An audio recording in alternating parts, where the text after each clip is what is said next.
All right, welcome everyone to this live health and beauty hacks.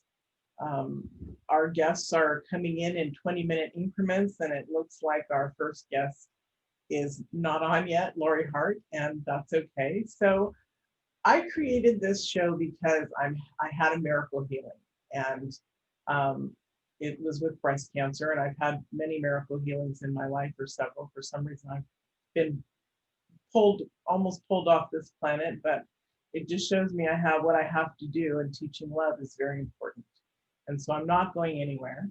And I do want to share, which I haven't really publicly shared, what my first method of awareness, if you guys want to hear it, and then ask questions and let's talk, because this is about healing, which is so important. Um, so when I first um, was diagnosed with cancer, I was afraid like everyone else, very, very afraid.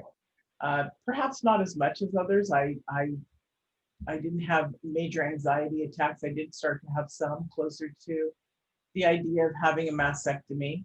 And I wasn't able to sleep before the mastectomy by a week. And so it was canceled. And in that moment, I began to be aware that the things my husband was saying about doing it holistic were absolutely true for me. I didn't want to lose my breasts. These are just my experiences. So this is the part that I've never shared publicly. I've said I've had a conversation with God, but I literally got very clear on what I wanted. My husband asked me, "Do you want to die?" And I thought, wow, no, that's kind of rude. And so then he asked me a couple days later, "Does your soul want to go?" And this is why I'm really grateful I'm married to a spiritual man, one that can say these things and know how to move me forward in a different path. And so I sat with that for a while, and I thought about it, and I thought, I don't want to die. But as I thought about it, I thought, I'm really tired. I am slowing down. Things have been hard my whole life. This is why I teach love. And so I had this conversation with myself, and I realized I was on my way out and I didn't even know it. And so I decided I wanted to be here. I had work to do to share with the world. And so I went outside like I do on my back patio, and I have the most gorgeous view from this island in Whidbey Island in Washington State where I live. And the skies are very abundant with stars. And I just went out there, and I wanted to cover all bases. I said, God, universe, um, I'm not going. I'm not going, and I don't think you want to take me out of here. And I did say, I need a new piece of soul, my soul. And I was so clear, not begging, not pleading, very clear that that's what I needed. And I said, I'm using my free will. I want a new piece of soul. I want to live. And within 2 days, literally, my life started to change. I had been at the point where I stopped going on camera because people would say, "You look so tired, you look so haggard." And it was after my diagnosis. And so I had put my clients on hold. They were supposed to be on hold for 8 weeks because I was having this mastectomy. And like I said, everything changed. I actually brought my clients back in 3 weeks. After 2 weeks, I was like, I'm bored. I'm really bored.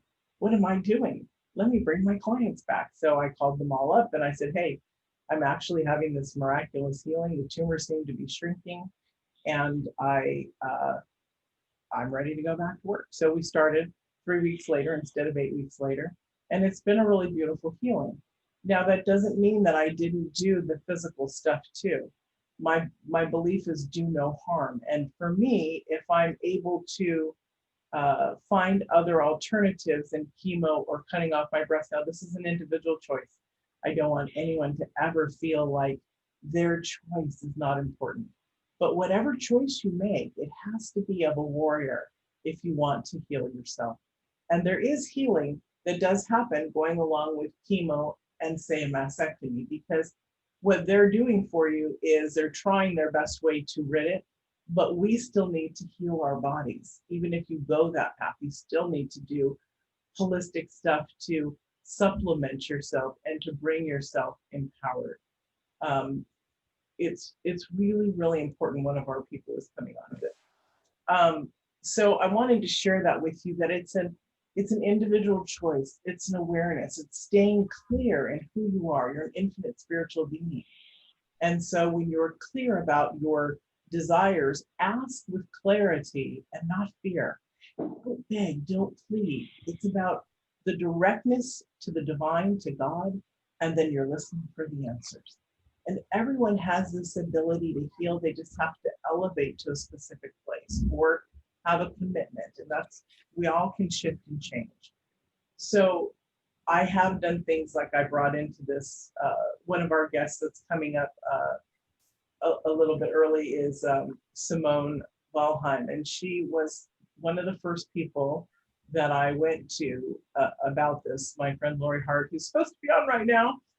She's like the best esthetician in Hollywood. She sent me to Simone and we spoke. And Simone gave me this recipe called Poor Man's Chemo.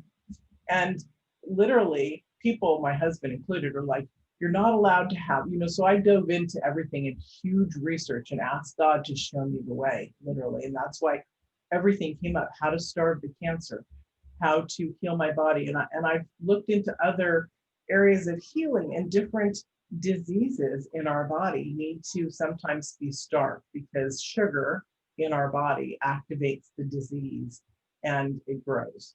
Each one is different.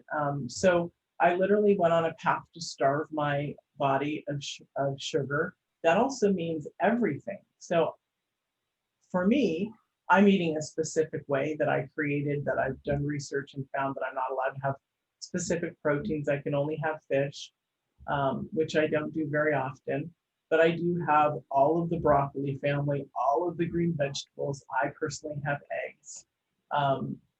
But the Poor Man's Chemo was a huge change. I'm not going to give anybody the recipe unless they want to meet with me. I'm happy to share it then, because I don't want people to think that they can go off and this is all just us meeting and saying, here it is. I don't want people to think about healing themselves without actually having a plan, right? Because what we do is we tend to, and this is a self-love part, we tend to stop and we tend to think we're okay, and we don't listen. Our monkey mind gets in the way and stops us. So I want people to be really clear. But it's as simple as using maple syrup and sodium bicarbonate, which is baking soda. It's cooked a specific way for a certain amount of time. And literally that has shrunk the, can I say it, the shit out of my tumors. Seriously, I'm almost 89% reduced. And this is by an MRI. One of them was as big as birthing a baby or bigger. It was almost 12 centimeters. And now it's down to under 3. 2 of my tumors are completely gone. The cancer has receded out of my armpit, past my lymph nodes, away. My lymph nodes, there's only one that's almost clear. The rest are clear. It was growing into my pectoral muscle that has receded. So I want you guys to know that miracles can happen in our beautiful bodies. And so that's my message, is we can heal the body. And if it's medical, great, that's okay. Don't be afraid. Choose what's wise for you. I love personally being very grounded to earth. And so everything that comes from the earth is what I use. I even go out into the woods here. There's many woods on our island. We're the densest populated evergreen forest in the world. And in one of the woods is magic. The rest of them are gorgeous, but they're not magic to me. So find your magic place. Be in your magic place. Talk to God. Talk to yourself. Talk to your soul. The soul mastery level is apparently what I have moved into, as people have said, because of this severe stance I took with my soul on saving my life. So if you guys have questions and want to ask questions before our next guest comes on, please do. I'm happy to answer anything. And then also remember, my name, Mia Signs. You can write me at mia@miasigns.com and ask to talk to me, or grab one of the links that I have out on my social media or in my emails. Make an appointment. Do write me, because I will write you back and say, what are we going to cover? Because now that it's also about health that I put those out for, I want to make sure that I'm, knowing what I'm stepping into, which is fine. What kind of conversation we're going to have. So everyone is here to support. download. I'm going to send out all the shows again and all the free gifts, the links, not everybody's pictures and bios, but just the really quick for you guys. And take what you want, talk to the people that are out there. One of the people that's in the room now, and I'm not sure if I'm going to bring her on or wait for our next scheduled guest, but Dana Powers, the eating system that I have, I also incorporate. So when I talked about the severity of the food that I eat, I also have 2 Isagenix shakes a day. One, they're the highest absorption rate in the world on the top 50 brands that were tested. And 2, you can raise the absorption rate by fermenting it. It's where you blend it and you let it sit 40 minutes, and then it starts to build the glutathione building blocks. And then when you stir it again, shake it up again, and then drink it, is when it's ready to go and support your body. You can also have a lot of success with it supporting your body, even without waiting the 40 minutes. So there's powerful things out there that will support your body. When I first came back on camera after being only gone for 3 weeks, from saying, well, actually it was probably more that I hadn't gone on camera on Facebook. But when I came back, people kept saying, wow, you're bright, you're shiny, you're a light, you look younger. And I'm like, it's really amazing, literally. So we all can support our bodies and shift and change. Okay, any questions? Yes. Wow, totally amazing, Mia. So you did not have a mastectomy. No, I didn't have a mastectomy, and I did not have chemo at all. Right, nothing. I have only one Western pill that I'm taking. So I got cancer by going through menopause. My family has a history of breast cancer. I do not carry the BRCA gene. I did not have cancer like the history like them, and I knew that. Inherently, I knew that because I deal with body connection and stuff as part of the self-love work. It's also body love. It's about being present, your body wisdom, accelerating it. My body finally, I listened to it when it finally made me listen that I had cancer. We've tracked it back 5 or 6 years from when I first went through menopause. My hormones flooded. And when your hormones flood your body, it's killing your body. And so it creates cancer. So the one Western medical thing that I use is anastrozole, and that stops the hormone flood. So that's where I've been. Let's see. This is great. I had a friend who had a lumpectomy, but chose not to. We pull that back up. Where's the chat? Come on, chat. Okay, but chose not to do chemotherapy or radiation and was cured by diet and mindset. That is part of it. But having a lumpectomy, it's really great that it did not spread afterwards. Sometimes people choose to have mastectomies because they just want it gone. Because the thing is that when cancer comes back, they say it comes back with a vengeance. And so I will be living this way for the rest of my life. Why? Because I love myself so much. I don't want to die, literally. I love this body that I've ignored. I have ignored her at times. And we do that as humans. We have a dysmorphic sense about who we are. And so we disconnect from our body and we disconnect for our interior, our self-love. And so it is about bringing this forward. It is about showing yourself that you are the most amazing being that there is, and loving and healing that aspect. These are things that we were not taught. These were things that we were not shared with. Nobody said, we'll support you growing up and teaching you how to love yourself. We just, unfortunately, our parents were young. And so it's a beautiful thing to discover. So many of you know I have free stuff on my website and the treasure trove. Download it, do the work, get excited. It's beautiful. And I'm glad that your girlfriend didn't have her cancer come back. I have a girlfriend that had a lumpectomy and never had her cancer come back, and that's fabulous. She was working with hers on mindset, not diet, but mindset as well.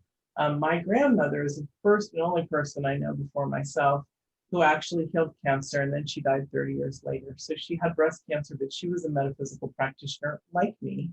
But I did holistic stuff too, besides the prayer. And who knows, maybe I didn't have to, but I really found that it supported me, because there's an emotional issue to disease and there's a physical issue. And we have to discover what our emotional issue is, heal it so that it never comes back. So this time I don't expect to have anything wrong with me for the next however many years I have left, hopefully 30. I'm 57, say 30, 40. It's about finally getting on top of it and taking care of myself now. And so that's what I recommend. Fall in love with yourself so that you take care of yourself always. Now, we don't have on our next guest either. So we're going to go with our third guest and bring in one of the first guests when they get here. So let's introduce Udana Power. I'm trying to bring you in, honey. Is your mic off? Yes. Yes, my mic is on. Great. That's what I mean. This is Udana, everyone. She is one of the loves in my life and has been a friend and supporter. And she's this power queen with these Isagenix Shakes. And I'm so excited to introduce you to Udana. Oh, I'm so excited to be here. Look at your beautiful face here. And I know I'm supposed to be looking there, but whatever. It's just, and I love this conversation. Mia, oh my gosh. I was having this conversation on a Zoom call this morning with women. And we give and give and give and give and give. And we give some more. And to be able to reclaim space for ourselves, and then to nourish ourselves and give from our overflow. I actually pulled up a quote. I didn't know we were going to be talking about this, but from Rumi, an ancient mystic poet. And it says, never give from the depth of your well, but from your overflow. And I think so these conversations that you're having, Mia, about love and self-love is so important, because a woman is the core of the family. When a woman is happy and over bubbling, the whole family's happy. And if a woman is not happy, nobody's happy. So this is powerful. And as we grow older, I believe that we are so filled with understanding now. We have to reclaim time for ourselves and our health. And I want to talk about that. But this part about loving ourselves is part and parcel of the whole thing. So I think love is a verb, loving. And I think youth is a verb, youthing. I've met old people that really are young and creative and out. And then I've met young people who are, they're old. And then I've met, but this health is a verb, healthing. How do we take care of these physical bodies that we are in so they're charged up and we have overflow to give? So right on, good conversation. I'm on it with you. Good. I'm glad. It's really, nutrition is a huge part that I found in my food. So I want to share with everybody, and it's something that has to do with Udana, in the sense that it's Isagenix. In 2008, I did get and many of you who have read my book, Mirror, Mirror, know that I was on death's door. And in 2008, the doctor said, get your affairs in order, Mia, go home, and you have less than 2 years to live. Your organs are closing. Now, 9/11 had thrown me into, because of my childhood trauma, had thrown me into a crazy space where my brain wasn't working right. I had a psychotic break out of fear. And so I actually had a moment in time, again, with God, it was on my birthday, a month after I got that diagnosis from the doctors. And the only thing at that point, because I slept 20 hours a day and my children didn't have the mommy that they had had before, I had an accident in 2005. So 2001, the 9/11 brought me down. 2005, I was hit in the head at Target with boxes, boom, boom, boom, boom, boom, and I was taken away by ambulance. And I was in a wheelchair after that with paralysis in my arms and legs. And so this is before you and I met. And so I had this epiphany where God said, you've been unhappy your whole life. What would it be like to be happy? And in that moment, my life changed. the Dream, Believe, Create process, which is in the book and in the treasure trove, that came through. I created a life and I visualized it. What I realized was, again, I wanted to live. So when I was finding my way, and I didn't have the capacity at the time to discover a lot of stuff, again, I asked Divine Love, I asked God, show me the way. And a friend came forward from high school with Isagenix. And I started using that. My body got stronger. I built my, intentionally, I built my inner core. I got out of the wheelchair. At that point, I realized that in the Dream, Believe, Create, that the process and relationship, my husband was no longer alive and healthy, and I needed to be alive. And so we ended our relationship, and I moved into the life that I have now. So it is about nutrition. It is about feeding your body. Food is medicine. Right, Udana? Absolutely. Would you like to talk more on that? I would love to. The nutritional value of the food in our food supply here in the United States has gone down anywhere. You can see things online. It's anywhere from 65% to 85%. So the lack of nutrition. So when I was a little girl in the 50s, I would have a bowl of spinach, Papa, yeah. And UCLA did a study. I think it was a late 90s. And at that point, it took 43 bowls of spinach to equal the nutritional value that was in that spinach when I was a little girl. So I don't think any of us are going to eat that much spinach ever. Right. But one of the problems is we're not getting minerals and trace minerals in our food anymore. There's a lot to this, but to go direct, we have herbicides, pesticides, fungicides, and a whole bunch of other sides that get sprayed on all of our crops. And the side means death in Latin. So as these sides, these herbicides, pesticides, fungicides, yada, yada, get sprayed on the plants, yeah, it takes off all the little bacteria, all the little bugs and things like that, but it seeps into the ground and it starts killing up all the bugs and little microbes and things that eat up all the rocks and the roots. And then those things, that's what used to get absorbed into the roots of the plants so that we would have healthy plants filled with minerals and trace minerals. Now, most people think you only need about 8 minerals or maybe 16 minerals. You actually need 70 minerals and trace minerals every day for your body to function properly, because your minerals are what helps your cells open so that you can absorb the vitamins. So if you're not getting minerals or trace minerals in your food supply, doesn't matter how many vitamins you're eating, you're not getting your vitamins. And what happened for me when I got into this program, Isagenix, 15 years ago, as my health was failing me, I was exhausted all the time. I was starting to drink Red Bull and I thought, this is dangerous.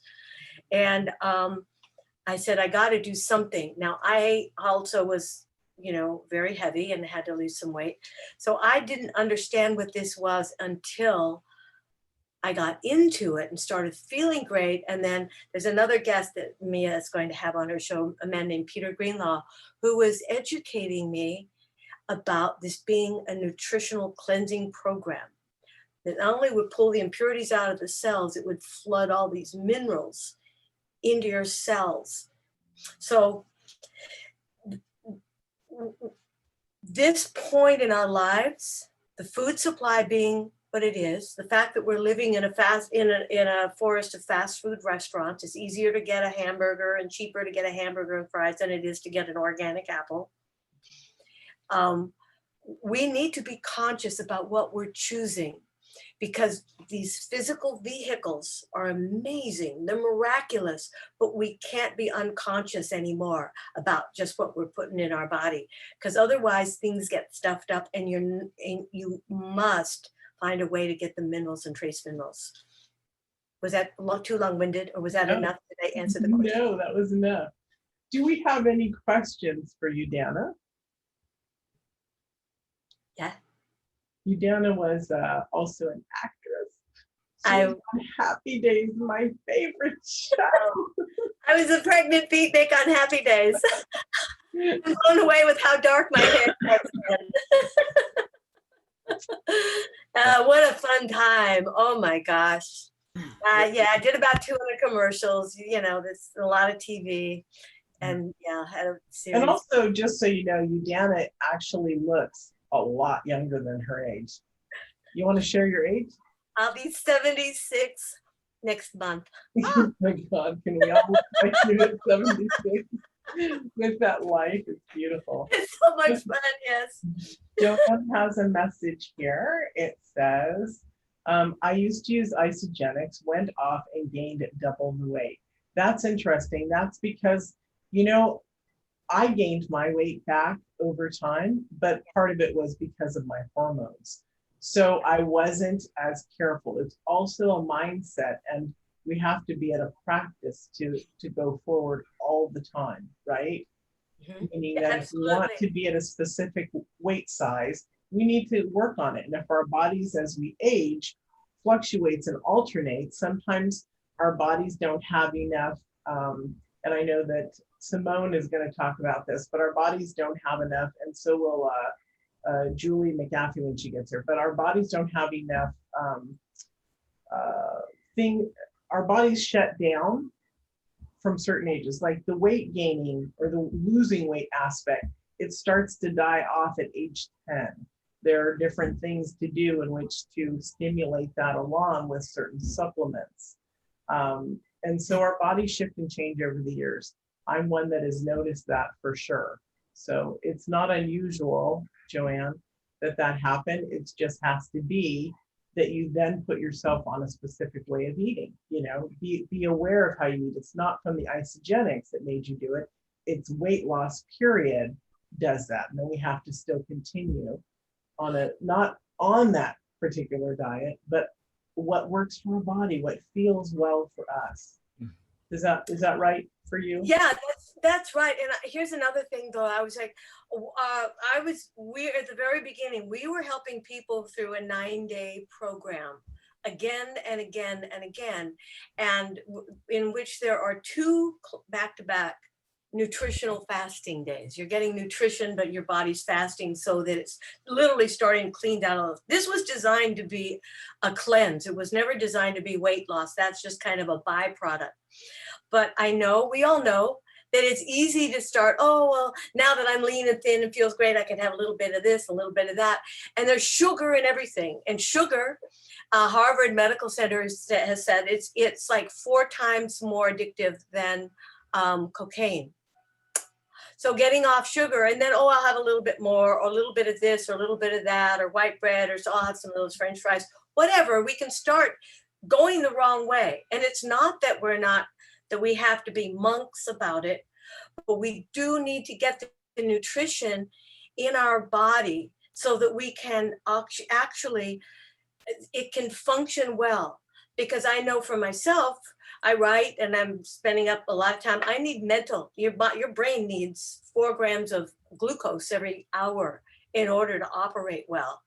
And it's easy to grab whatever's there. So don't get disappointed. You can contact me through Mia.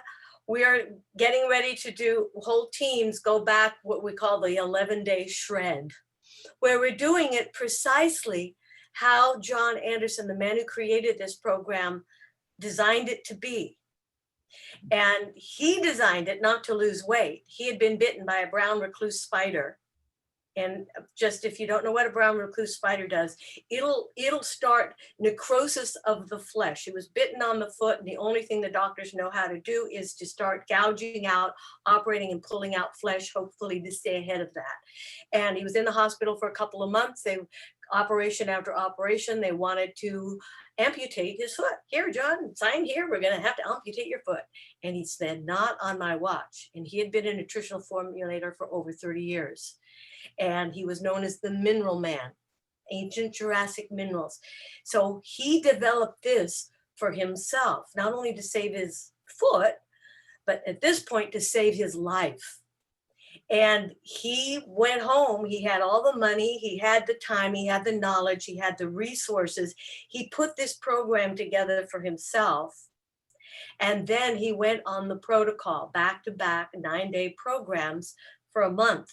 Now, a byproduct was he lost 30 pounds. He was a type 2 diabetic, his blood sugar stabled out. But what else happened was he saved his foot, he saved his life. And with that, back in 2002, that's how this all started. At that point, nobody knew. He made about 300 or 400 different sets, sent them out to colleagues and friends, say, hey, try this, what have I discovered? And at that point, it was around that time, I got in about 2005, but it was just around that time that Mount Sinai in New York was doing studies about fat. And what they found out in our fat cells at that point, that each of us had anywhere 120 different toxic chemicals, carcinogenics. And so what John had created was not only something to pull the impurities out of our cells and flood cells with high quality nutrients so they could heal. What happened also, the people who had toxic fat to lose, they dropped the fat. Wow. And I've had people come in who were lean already. Now, problem is with lean people, what happens is the body doesn't know what to do with all these toxins that we're eating and breathing and drinking and rubbing into our skin. So what it'll do, it'll stuff it into fat cells. But really lean people, sometimes it'll put a halo around their organs. And that's really dangerous. And so I've had lean people come in and they put on 5 pounds of muscle. You know, when I started incubating the shakes, like Mia is talking about, I have a scale that'll tell me my weight and my water content and my fat content. Oh dear. And also my bones. I got to tell you, I lost a little bit of pounds because I wasn't dieting. I was working and writing and doing that. But what happened is my muscle went up, and my bones for years had always been 4 pounds of bones, and they went up to 5 pounds of bones, which meant, oh my gosh, they're getting a whole different level of nutrition. Which is important at the age. Yeah. Yeah, which is important. I'm 76. You know, it's like holy mackerel. Now what? No, I'm not 76 yet. I'm 75 3/4, just like a kid, you know. You say you're happy when you're old and you're young. Anyway, so, and young men are great. Okay. Yeah. Women, we don't have to grow old. It gets better. That's right. Life gets better. Everything gets better about it. It does. If you're healthy. Yes. Joanna asked another question, which I think is beautiful. So, and I just love this woman. She is in Canada in the north, and they're native, and she's land-based. We still eat wild meat and fish. Oh, good. You know, honey, that's really good. And if you're not dealing with cancer, like I test my blood every day. I'm not a diabetic, but I test to make sure, because to kill cancer, you have to be within a certain range, below 100 on the sugar level rate. So if you're not experiencing any sugar effects from that meat, please go ahead and enjoy it. You sound like you're doing really well. Eat your veggies, eat your meats like that. It's beautiful. Good for your body. Yeah, absolutely. And we are all being enveloped in toxins, just so you know. This is not something, so wherever they find it in our teardrops, they find it in raindrops, nanoplastic. So yes. It's everywhere. We're about to bring on Simone. Would you like? Okay. May I stay and listen to Simone? Oh, please do. I've heard so much about her. So yes, okay. Yes. Okay. Well, then I'll just bring her on instead of having you finish off. Okay. Simone. And I'll mute myself. Simone, can you unmute yourself, honey, and bring yourself on? Oh, there you are. Yes, I am. I'm on. You're on. Yay! This is Simone. So Simone is I don't know, my fairy godfriend. She's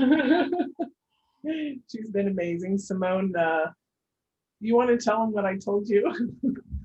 I must share, absolutely. You know, I got this call, I think it must be 8 weeks ago, from a lovely lady. She called me and she said, my name is Mia Sainz. I'm having a double mastectomy, chemotherapy and radiation. It's in my family, so please don't try and dissuade me. And I said, fine, it's not my job. How can I support you? I said, when are you going to have this operation? And she explained. And I said, well, how about we get your body in an environment where it can heal itself and cope with the strenuous toxins, for instance, that are going to bombard your body. And she said, okay, well, what do I do? I said, well, the first thing I would suggest you do is look at being alkaline. And she said, well, how do I do that? And I said, well, there is, in this case, it's called poor man's chemo. It's a Trojan horse. It's made up of maple syrup and sodium bicarbonate. There's a specific recipe. You boil it up until it looks like treacle. And then depending on how rigorous you want to be and how keen and how adamant you are with regards to taking responsibility for these tumors, that will determine how often you have it. So she said, I want to work quickly because you know, Mia, it's like now. And so we said, okay, every 4 hours, 1 teaspoon on an empty stomach. And that's how the journey started. That, and then within a couple of days, she said to me, I went to my oncologist. And in the meantime, I said, you know what, once you've got yourself to a place of being alkaline, then there's a group of patches that I would recommend that epigenetically will put your body in an environment that can heal itself. So I'd ordered the patches. I think it was 4 days in, she says to me, Simone, we've rescheduled the mastectomy. When are my patches coming? And I'm going, oh my goodness, this changes everything. And so we put a protocol together. She was on 2 patches for 3 or 4 days before we then added the stem cell activation patches. And so that's how the journey started, with many discussions, not only talking about poor man's chemo and patches, but looking at everything. Because, you know, having a tumor or having tumors or having breast cancer, as Mia is now testimony to, it's not the end of the world. It really is this phenomenal piece of architecture that we've been endowed with and given custody by God. God doesn't make junk. And so sometimes it manifests, toxins manifest in a tumor, and it's the body's way of coping with it. Let me give you another example, because some of you might say, well, that's a bit harsh, Simone. Think about COVID-19. COVID-19, one of the symptoms is you have a high fever. And what do most people do when they have a high fever? They go, okay, acetaminophen. So they take Tylenol or Aleve, right, to bring down the temperature. When you understand that the body has this innate ability to heal itself, the reason why you are exhibiting a temperature is because the body wants to kill the virus. And so by suppressing your temperature, lowering your temperature, you're just facilitating and lengthening the lifespan of the virus. Then by taking acetaminophen, that reduces the body's ability to create glutathione. And I know Mia is a big advocate for this. There's been several people on her show talk about this. Without glutathione, we die. It's the master antioxidant. It is able to suppress the virus. And in our case, where we've had a relationship together, Mia and I, we've talked about tumors. The body creates the tumor. It isolates these cells and capsulizes it so that the body can take care of it. And so by using the chemo, poor man's chemo, it attacks the tumor. It's not running around the body looking for cancer cells, because the body does that already. And it groups them and isolates them. And then this Trojan horse comes along, the tumor gobbles up, all the cells gobble up this Trojan horse. And because they're greedy suckers, they love sugar. And Udana said, you know, sugar is more addictive than cocaine. They consume the sugar, that releases the sodium bicarbonate into the body, and that neutralizes the cancer cells. And then the body, with the assistance of our patches, is able to recycle dead proteins or broken chain proteins, and is able to detox and get rid of those toxins. So that is, you know, why I'm so excited about the body. You know, the body, as I said, is an amazing piece of architecture. And if we just would stop for a minute to breathe and understand that our body never gets anything that it can't handle. The reason why our body can't handle certain things now is because of the chemicals. It is because of what's in our food. It is also important in what we say to ourselves. You know, every cell in our body hears the words that we say, and we know that words are magicians. And so I know when we talk about cancer, we shouldn't talk about it as this be all and end all, it's going to wipe us out. We should actually embrace it and say, you know what? I'm so excited that my body has taken charge and is now dealing with this. What else can I do to facilitate the eradication of the tumors? So how's that for a start? I'm so excited. You know, I'm always excited to be with Mia. And this is, you know, it's a phenomenal situation. And so many women and men need to get this information. And, you know, it's interesting how when I say men and women, we only ever hear of women having breast cancer. But would you believe that men have breast cancer just as much as women? It's just we're more attached to our breasts than men. Right. And men are attached to our breasts. So that also means that we got to take care. Yeah. You know, it's interesting. Time has been so weird since you and I first met. It seems to have lasted forever because of the healing. And it also seems to have moved very fast. But I just counted on my calendar how many weeks we've known each other, and it's about 16. So isn't that amazing? It's brilliant how everything just flies along. Also, I want to share with you guys that I have a live stream coming soon, and it's heard on by Simone and I. We'll both be there too, with John Gray personally coming live on the 29th, and I'll be sending that out. And we're so honored because this man has so John Gray, the author of Men Are from Mars, Women Are from Venus, for the last 30 years, he's also been a part of the wellness industry. And he also has a huge wellness site on his website, marsvenus.com. And we're really excited to have him because he's a big name, you know, and he's going to be live answering questions, talking and all that. Do you have something to say? Or are you excited? I have something to say about the wonderful John Gray. He was one of the originators. He discovered Isagenix in 2002. And he wrote a book about it, and he won't even work with couples who are not on the cleanse because it's so important about your brain balance. And so, and you know, here's a quick thing, because he built a business. He didn't mean to, but he just was telling people about it, and 2 people took off, and he makes more money from that than he does from all of his books combined. Wow. But he's really 15 million. Yeah. Is it over 50 million now? So he's sold over 15 million books. And of course, yeah, yes. Absolutely. And of course, and so that's amazing. That's amazing because he's also influenced our cultural ways of relationship, and apparently also health.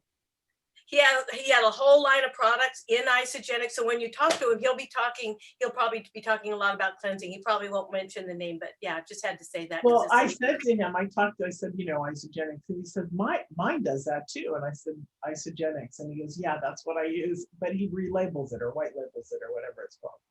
Yeah. Yep. That's very cool. Very cool. So very excited about that. Joanne also asked, how are other ways we can alkaline our body? Water is one. Water is one. Absolutely. Now, you know that we talked about the Trojan horse. You can actually use sodium bicarbonate and put it in water. You know, when we talked about the Trojan horse, that's ready to get into a tumor, or it's ready to get into a cell to get rid of cancer. But for the likes of the rest of us, we can use a couple of things. Sodium bicarbonate just in water, a teaspoon in water. It's easy to drink down. Alkaline water is important. Also lemon. You can put lemon in water and that alkalizes.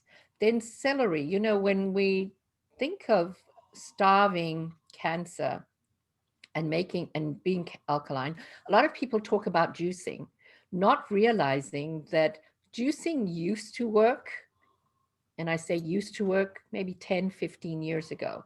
But look, Udana has said so many times already in the short time that I've been on that, you know, look at what we eat, look at our environment, look what's in the air, what we're putting on our skin. It's so different to what we were doing 20 years ago. So juicing was good then. What I believe is even more powerful is blending. And you take a blend tech and you put your celery in there with water. You might get Polyphenols by Stephen Gundry. You can put olive oil in there, special olive oil. You can get Nuchi, which is vitamin B, and you blend it.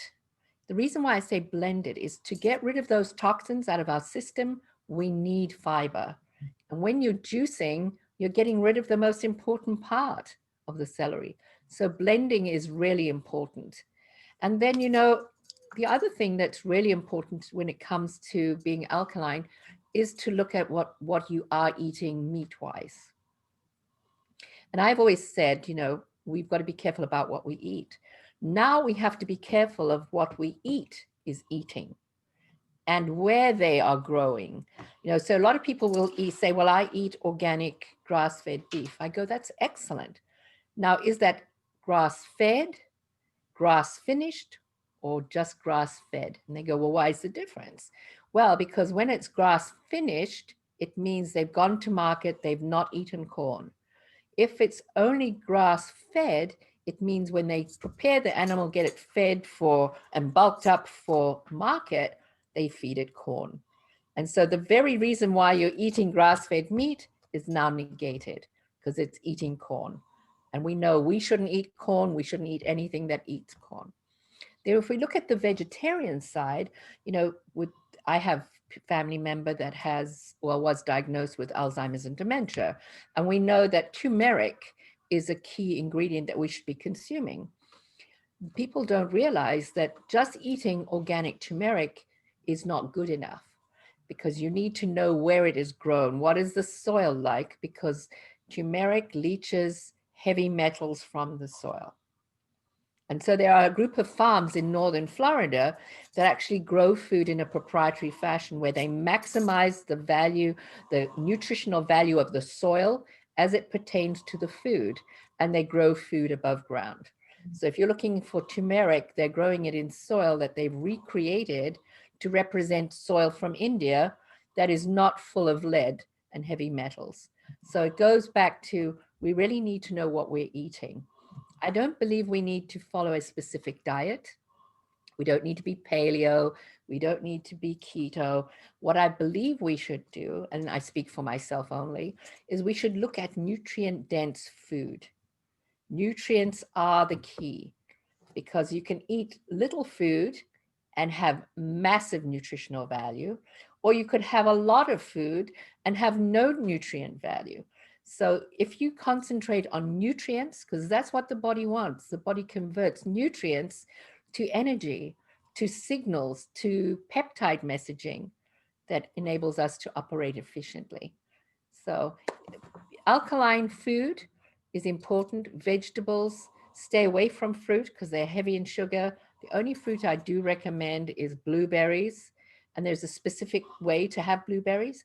I believe they should be organic and you should freeze them. Because when you freeze them, they expand and they make their antioxidant ability or components more bioavailable than when you just eat them fresh. And they're fun. Oh, absolutely. And I'm trying to call our next guest because I think people are nervous with the time change or something, or I'm nervous that they're not getting on. I really love that you talked about the blueberries.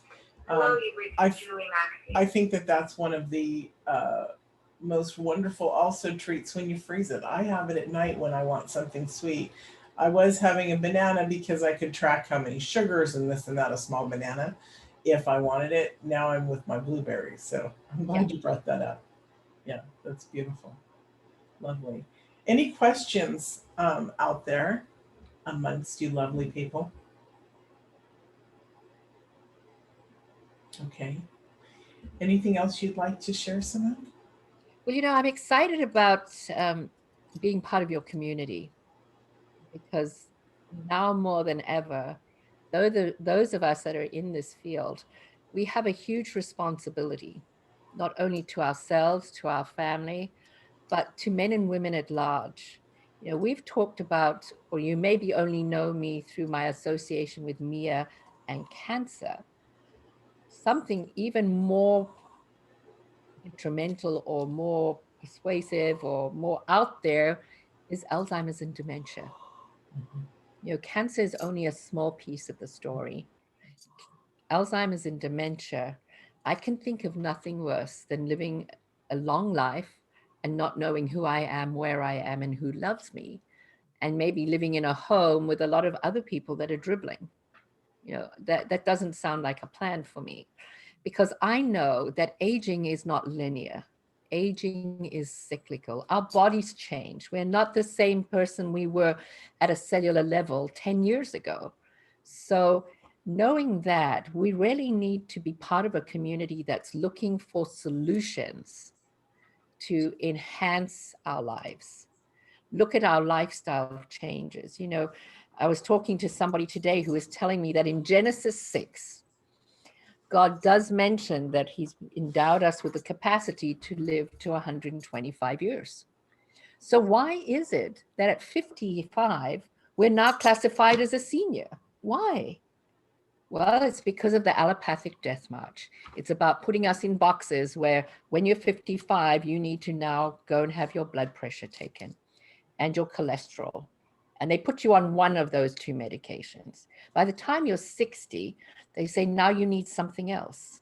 And then by the time you're 65, you're maybe on 5 or 6 other medications that the efficacy for them is maybe only 2 years. And how do I know this? My father-in-law was diagnosed with Alzheimer's and dementia. And when we stripped away everything, we realized that he had been on a proton pump inhibitor for 25 years. The efficacy for proton pump inhibitors is 40 days. And what it does is it destroys the gut. And you know, the gut only has 1 cell thick, destroys the gut. So now you've got undigested food, bacteria, the bad kind, not the good kind, is now flooding your bloodstream and going everywhere and accumulating in the brain. I took my father-in-law to see his gastroenterologist 3 days ago. He arrived, he's 95, he's going to be 96, does not have Alzheimer's and dementia because of what we've done. And he said to my father-in-law, "Oh, Per, it's great to see you still alive," right? I thought, well, that's a great introduction. The next thing he said, "So tell me, are you still on your medication?" And he looked at him and he said, "No." The doctor looked at me and he said, "Why isn't he on his medication?" I said, "Because he's on 0 medication." He said, "Oh, he needs to be on his medication." I said, "No, because Nexium causes leaky gut and causes Alzheimer's and dementia." He said, "No, it doesn't." He then told me, he wrote another script for my father-in-law and said, "Now you need to double the dose in the morning, double the dose at night for 3 days. And then after 2 weeks, I want you to call me and let me know how he's doing. If he's not doing any good, then we'll do an expand. We'll expand his esophagus. And if that's no good, we'll put in a feeding tube." Well, I went home, tore up the prescription, looked up the particular item he asked us to look at, and it says there, Aciflex leads to leaky gut and dementia. A gastroenterologist's job is to know what happens from the minute something enters your mouth and passes your anus, right? That's what they're supposed to look at. So when I look back at that doctor, I think, you know what? That is nothing short of malpractice. He has violated his Hippocratic oath, which is to cause no harm. And that's what he was going to do to my dad. So we, as women, that I see mainly here, women, we are obligated to share all our information so that we can be at the heart of the solution for an epidemic that is much bigger than COVID-19, and that is called Alzheimer's and dementia. Yeah. Wow. And you know, this woman and all her knowledge, she just blows me away. This is one reason why I so love to be connected with Simone, and anyone can be connected to Simone. All you have to do Absolutely. is ask. Yeah. It's really beautiful. When Simone shared with me that her father had lung cancer and that he had went on the poor man's chemo, I only had 2 weeks before my mastectomy. And so yeah, so you and I have been like 16 weeks. I only had 2 weeks before my mastectomy, and Simone said, "It'll help. It'll start reducing. Do it." and I did it. And it was interesting because the first thing, my tumors were on the surface, so they could be felt. The doctors found that very interesting and would play with my tumors. And the first thing to go was the swollen nipple, the one that they said that had to go, that was cancerous. And what I'm left with by the MRI is a healthy, new skinned nipple. Don't know how, I don't have to know everything how it happened, but my nipple does not have to be removed, which was apparently laden with cancer, and it's all new growth. So, and thick and healthy. So I can't say anything more than I love this woman for the rest of my life and eternity. And I'm sure we've been together in other lifetimes, because there's just such a beautiful synchronicity there that my life, we saved my life. And what more can you do but be grateful? So I'm just always forever grateful for you, Simone. I thank you. And as I said to you some time ago, I'm grateful that we've had this opportunity to do this together, because now we have anecdotal evidence of something that allopathic medicine can't provide. And that is a solution to help the body heal. Yeah. We're not healing the body heals itself, given the right signals, the right messages. You're a love. I mean, we also talked about the fact that you teach self-love, right? And that is another reason why the body has to take charge and say, you know what, you girl need to start loving yourself. There's the American Indians have a great saying, and it starts off by saying, first of all, the Great Spirit sends you a feather to brush your cheek and get your attention. If that doesn't make any difference, sends a tomahawk, and that sticks in your head. And if that doesn't work, then the Great Spirit sends you a bison, and that stops you dead in your tracks. And as women, we innately have this ability. I'm not sure if it's a good ability, but we have this thing where we go, you know what? I can deal with it. I can deal with the feather. I can deal with the tomahawk. And I can deal with the bison, right? But it doesn't serve us, because at the end of the day, our families are left wondering what happened, because the person that's taken care of them can no longer take care of them, much less take care of herself. And so this is a wake up. Mia is the shining light for us. It should be for all of us to go, you know what? No more mammograms. Thermography is the only way. Look at what I eat. Look at what I drink. Look at what I'm putting on my body. Look at how I treat myself. And what am I thinking? What am I thinking? What am I listening to? Yeah. So thank you for the opportunity, Mia. I too am very grateful for this relationship. Journey. Yeah, it's beautiful. Thank you, honey. And we have, and I'd like you to stay, Simone, if you can. We have Julie McAfee on. She is our next guest. She's the one with the Protandim you and I were talking about. So welcome, Julie. Are you here? I see you're I'm here. here. How you doing? Great. Does anybody need to take a bathroom break? We can take one for a few minutes and then come back with Julie, or we can keep going for another hour. What would you like? A little break? A little break? Okay, is that okay, Julie? Let's take a 4-5-minute break. Take care of your bodies. That's right, that's right.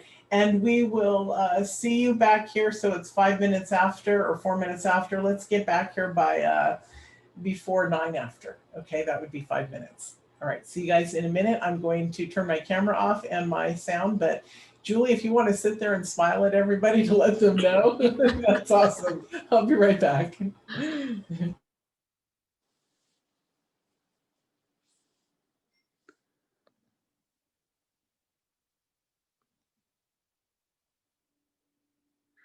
I could talk, but then I can't hear any of you is the thing. I love that. I love what you were just sharing about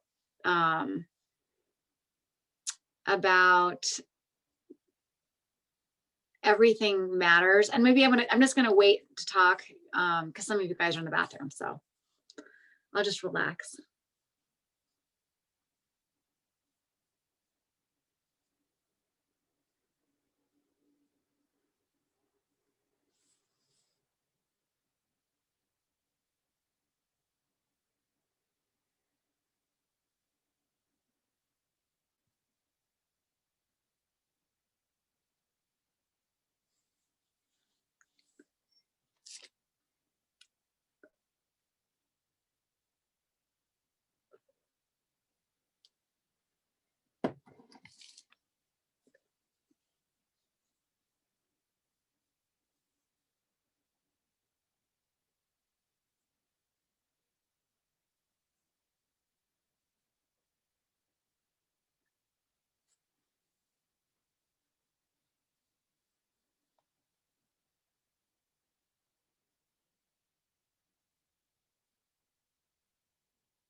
Yay, I was fast.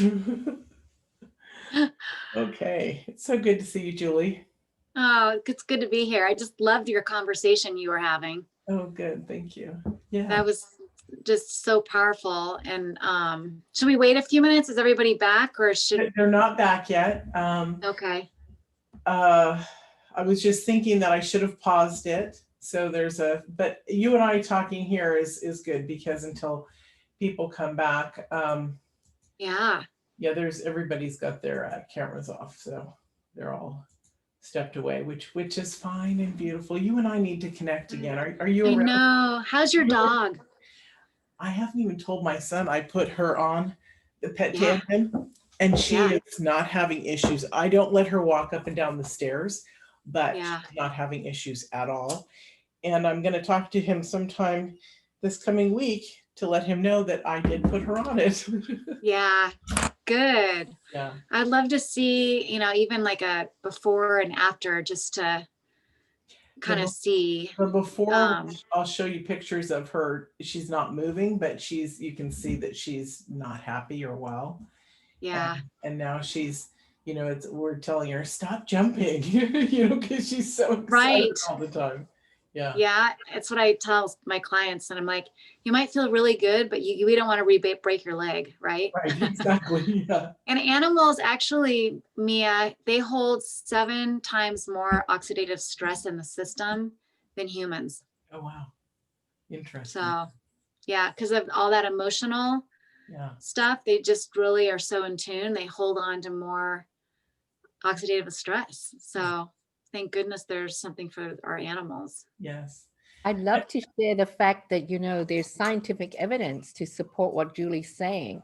Because of COVID-19 and because we're so isolated, we're isolated. It was great for our pets when we first started because now they've got their mommies and daddies with them all day. But because of us being stressed, we pat our dogs and our cats. And it's a way that we are able to leave our body, to actually project into a space of joy and happiness. So we do that and we dump all our stuff on our dog or our cat, and they've got no way of getting rid of it because we're not taking them to the dog park anymore. They're not going to the beach. They're not doing what dogs and cats are supposed to do, and that is go out and be dogs and cats. Right. Yeah. My dog lets me know. I just took her on a hike. Do you see her? Yes, she's exhausted. Yeah. So she lets me know. She's my trainer, she lets me know and I can feel her and I get her out there, the exercise. Julie, together. Simone is the first person that I went to with my shifting and the life wave patches and all that, with my poor man's chemo, all of that. I want you two to talk sometime because I like that a lot.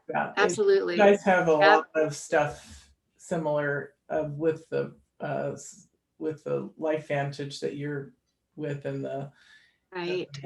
The life. Yeah, the glutathione patches. Yeah. Right. Yeah, absolutely. And I'm excited important to get my Protandim in my body and my NF2, NR2, yep. NRF2. Yeah. Yeah. Yes. My information in the text.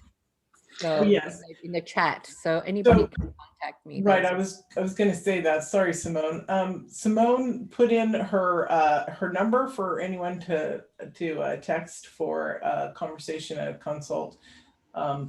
It's there. Also, okay. I'm sending out for everybody. I'm sending out for everybody again the entire show, not all the pictures and bios and stuff, but I am sending out the name of the guest, the expert, and their show and their free gift. And that should good to you guys sometime this weekend. And then that way you'll all have it in one place. If you want to check them out more, go to the website, healthandbeautyhackswithmia.com, and click on their picture. It'll pop up with their bio and their website. We make it easier, at least we try. So, okay, so we're back now, everyone. Thank you. And we're going to extend Julie a little bit here too. So take it away, Julie. Share with us this beautiful system. And I want to say about Julie that we've known each other for years and we're both in similar fields. And one thing that I noticed about Julie, you're gone, you're not in front of me. One thing that I noticed about Julie was that she's very, she seems a little bit different.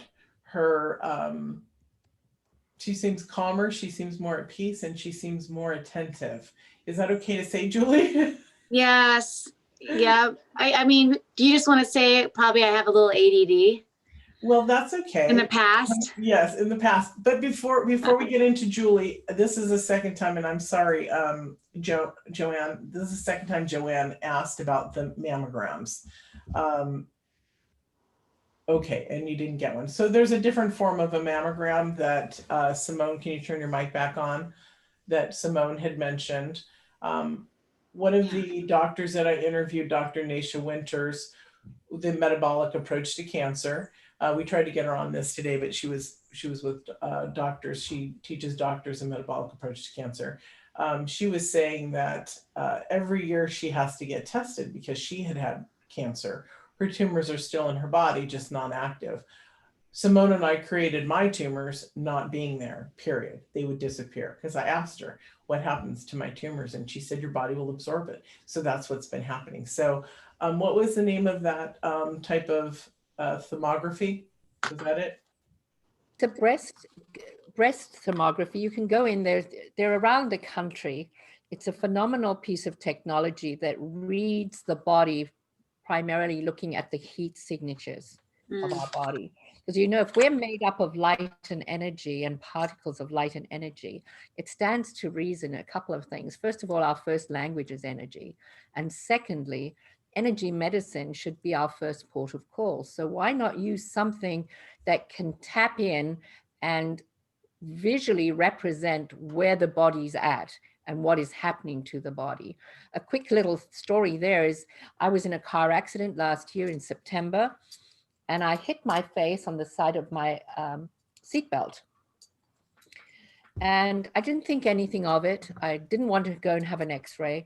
Well, within 2 weeks, I went and had a thermography, and they told me that I had hypothermia here. I had lost 3 teeth. 3 teeth had died through impact. Now, if you go and have an ultrasound, they might see that. But again, if you go and have an x-ray, they won't see that. This is using the body's own intelligence to speak to us and let us know what needs to happen, all based on light and heat. So that's what it is, guys. Okay, sorry, back to you, Julie. Sure. Back to you in the studio, Julie. So I think what Mia was talking about is I'm dyslexic, and I have some Vata, Ayurvedic Vata and Kapha, but I really struggled my whole life with completing projects and focus. And we all know that, a lot of us know that parts of that are because of trauma in this nervous system, right? So I work with people working with their conscious and subconscious mind. And through the years, the last 8 years, it's been very clear to me that when we hold trauma in our nervous system, we're not as much dropped in. And many of you know this already. And so the more trauma we clear out of the system, the more dropped in we become. And so with this being said, working on the energetic level and teaching classes, one-on-one clients and retreats, working one-on-one with people, witnessing them on the energetic level is so very powerful.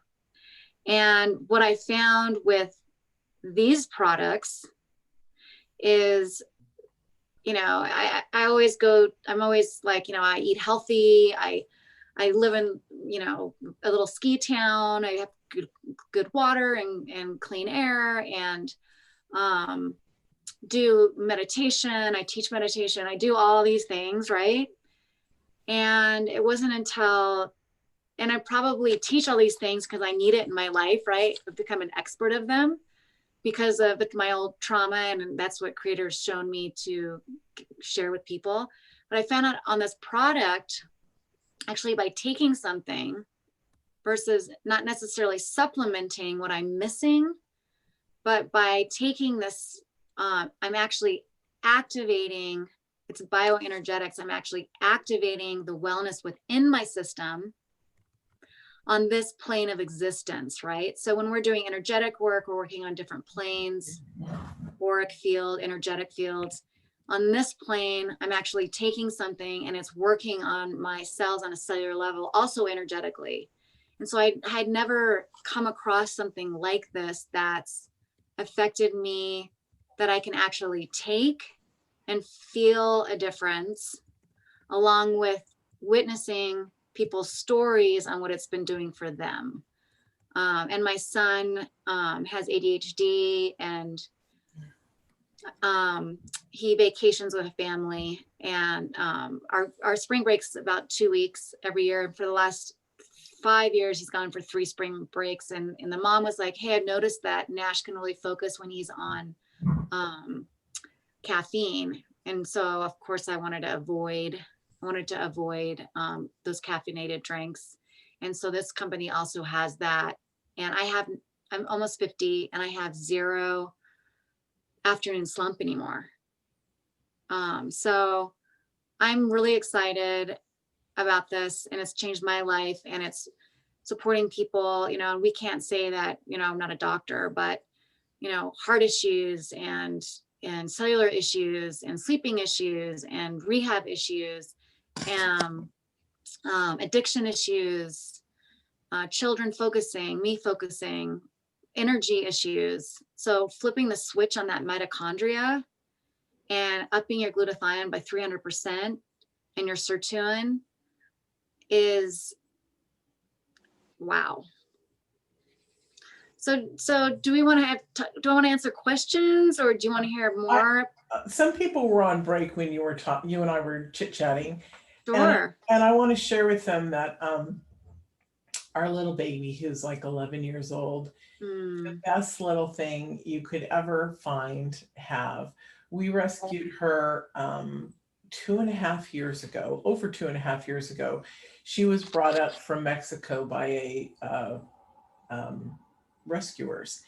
And it's amazing because she's not the same dog, right? She's so full of love. She had been somebody's lap dog, and apparently then maybe they died or something, and she went out in the streets in Mexico, and her hair was long and she was a mess and frightened. And so the point is we love this baby because she is the best thing. And she started screaming about 3 or 4 months ago, having issues with her spine where she couldn't move.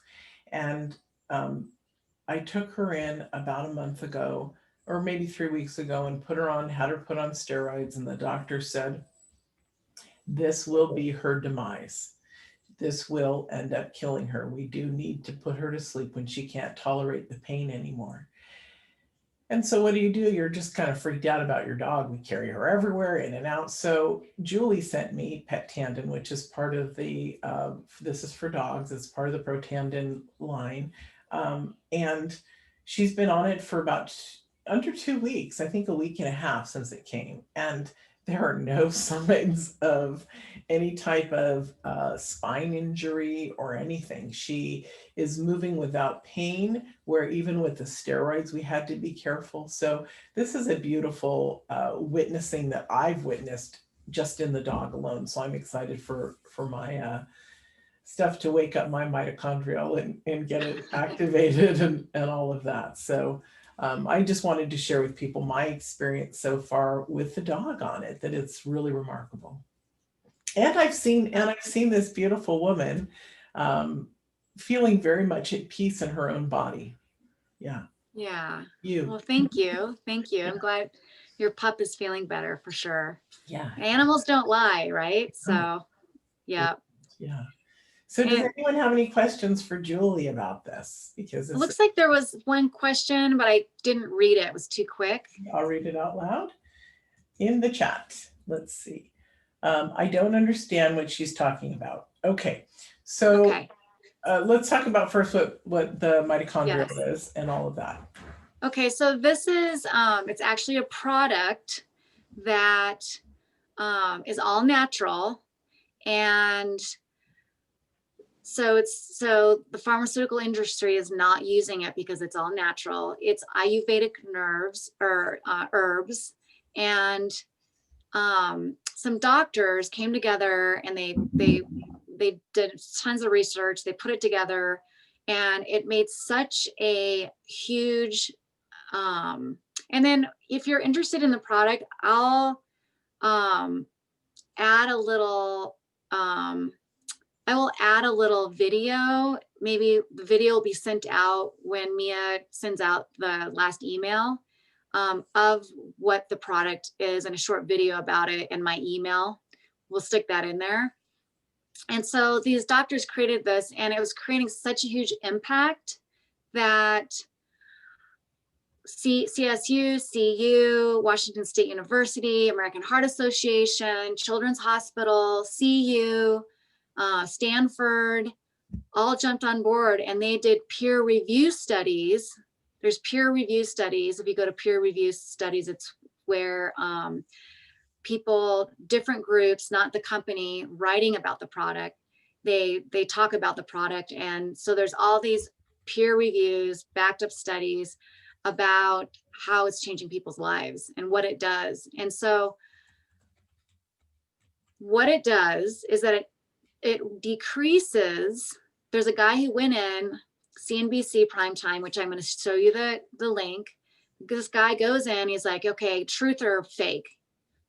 He goes in, they take a blood test. He's late 40s, early 50s. He takes the product for 30 days. His oxidative stress, it's like, you know, an apple, cutting an apple in half. It starts to oxidize. The older we get, we start to oxidize. Went down by 40% in 30 days. And so as we age, our mitochondria, the mitochondria is the activator, it's the powerhouse of the cell. Remember, like in 6th grade, kids have all this energy. Adults are like tired in the afternoon slump, right? It activates the wellness and the health in your cells. Nothing I've ever seen before. And it's changing lives. It also ups the glutathione by 300% and sirtuin. And did that answer your question? Did I miss? Well, I also let her know that the product's called Protandim, Mm-hmm. so she can look it up, and that the company is LifeVantage. She said that she was glad to, let's see, great, the video will be very helpful. And then Rhonda writes, yes, I would like to know more about it also. So and if you guys are Googling it, and you're going to Wikipedia and you're going to Google, forget about it. And I don't even know what's going to come up. Go to the medical pubmed.gov and look there, and look at the universities and the people that are educated about it to do your research. And that's going to be in the link that I send out.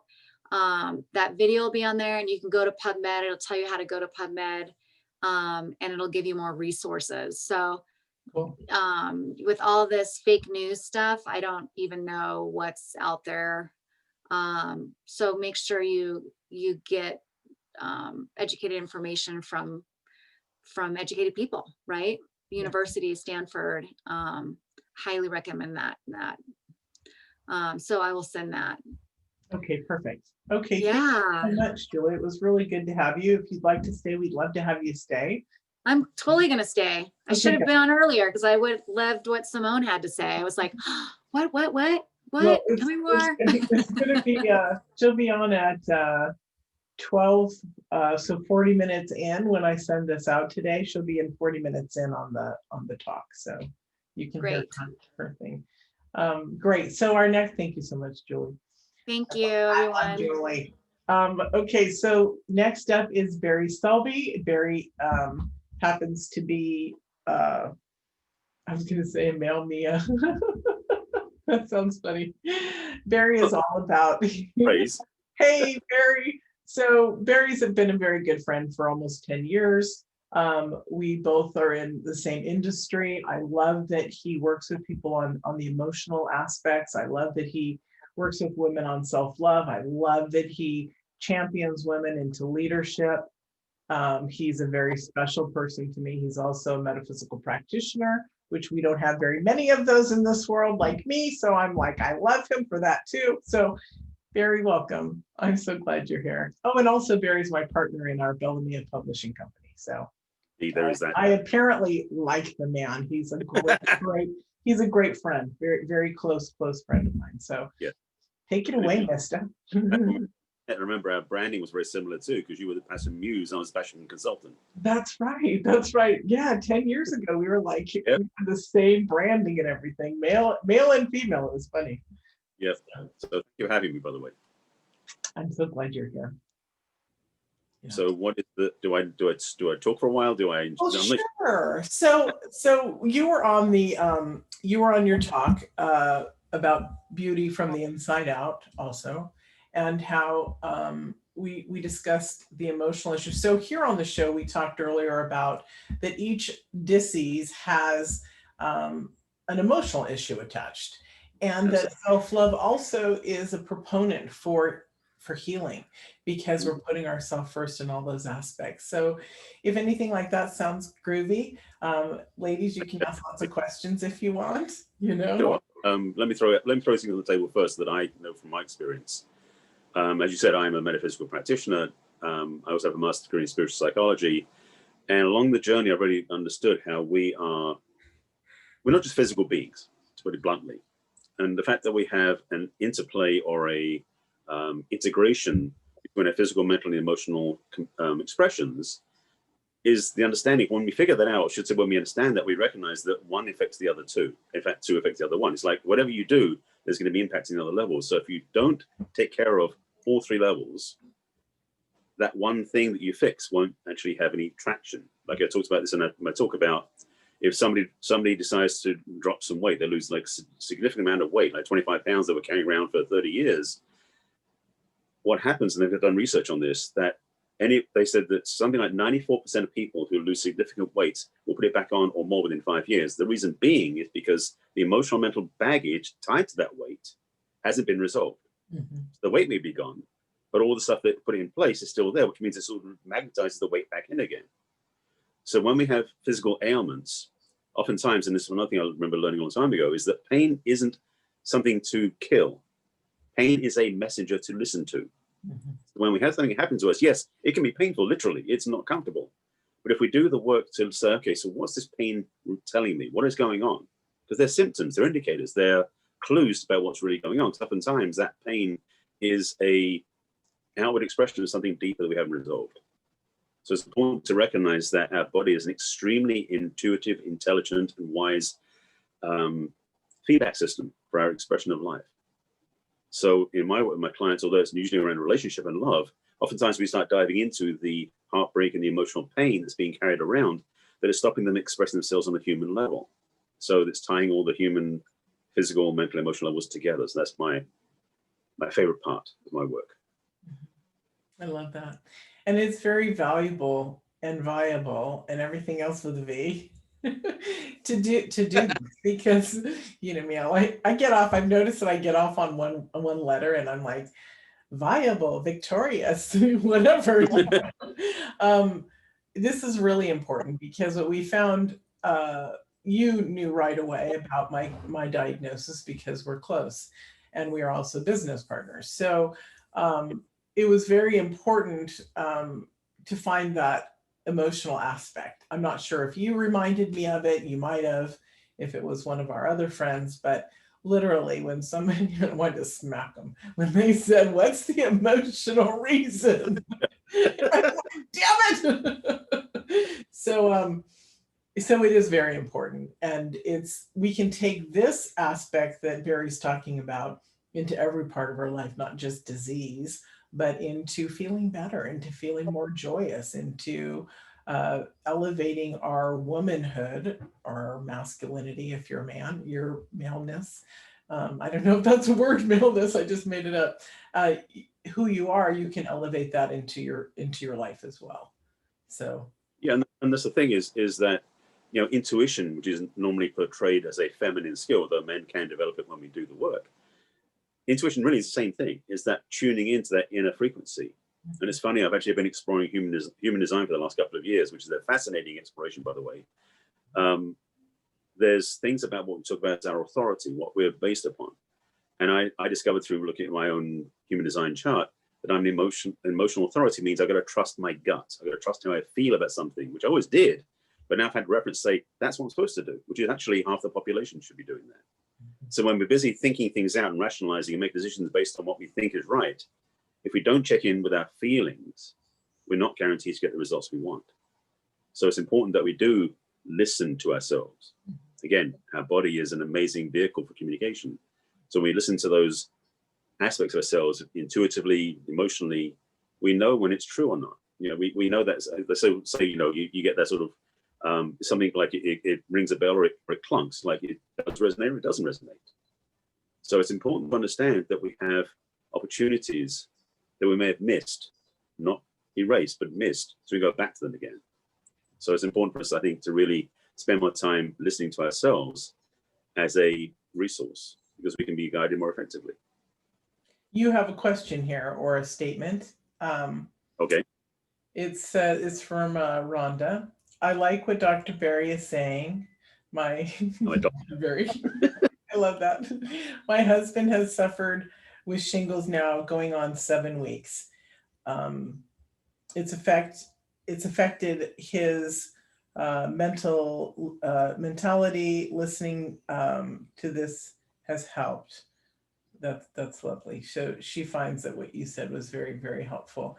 Shingles are an interesting development, right? They're part of the chickenpox family, which is also part of the herpes family, which is, everything's connected so crazy. So I would say, Rhonda, I can help with, that's Simone. Okay, so Simone can help with that as well. Rhonda, so you might want to connect with Simone. And also if you want to come on, Rhonda, you can come on and talk to Barry. Okay. Yeah, well, actually, I was going to start for one thing, because this is something I use as a teaching tool. Because my clients, a lot of times, are working with childhood stuff as their relationship impacted by what they learned when they're kids. So one of the things I do is called parts integration. It's an NLP Gestalt type thing that I work with, and it's my own hybrid.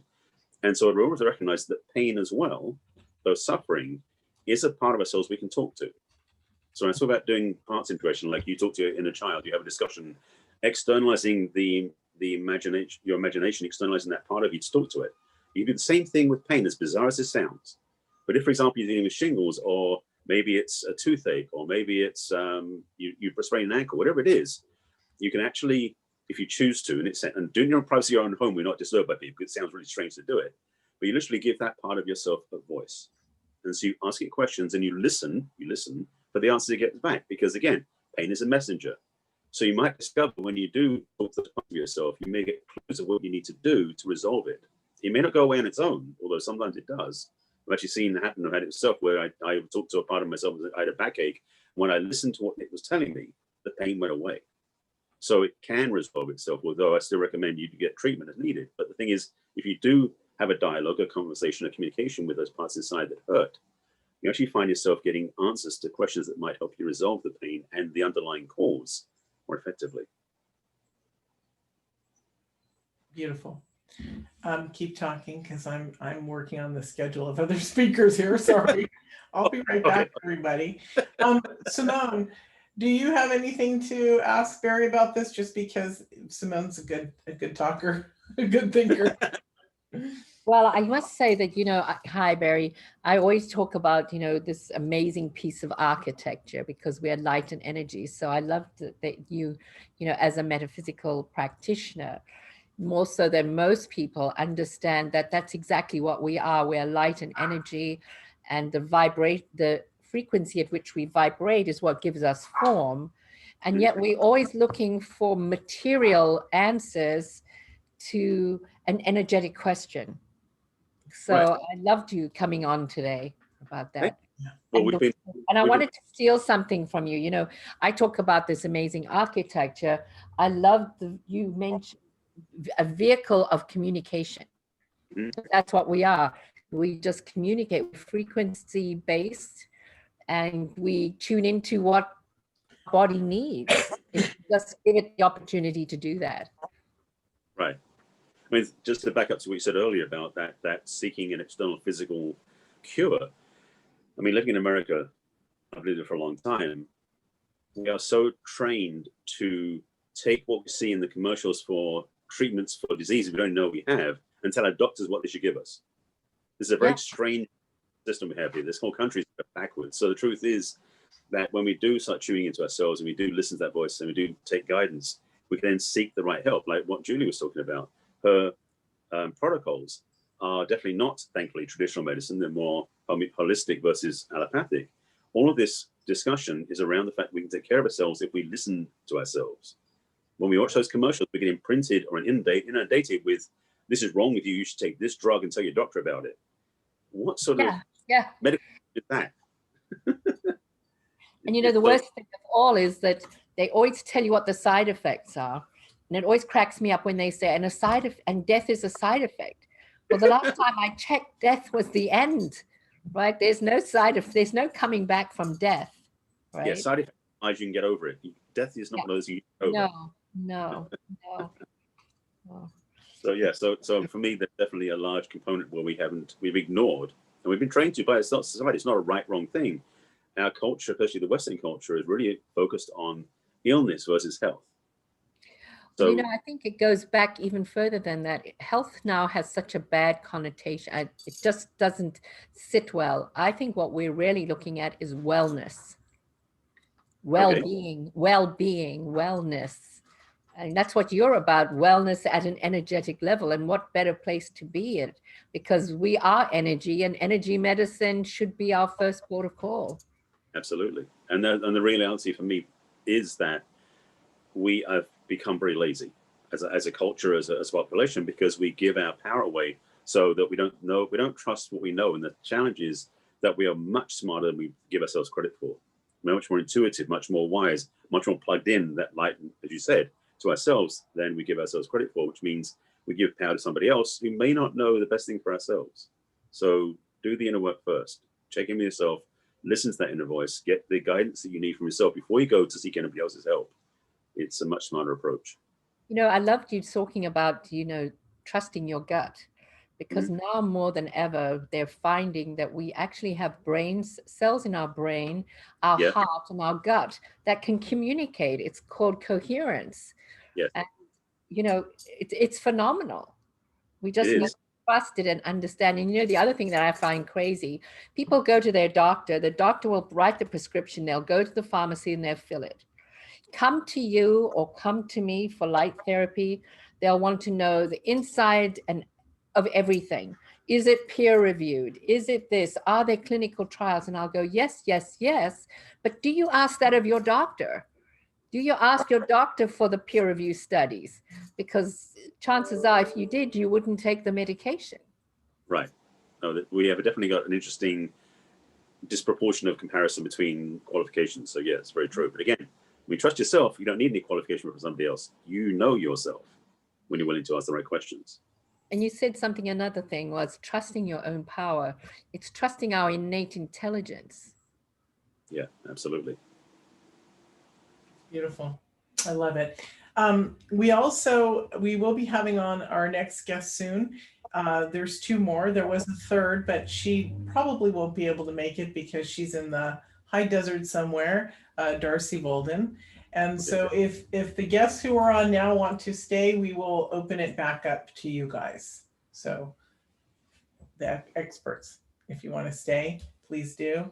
And in a little bit, we'll open it back up for more questions and answers, but also more information. Okay, so thank you, Barry. That was awesome.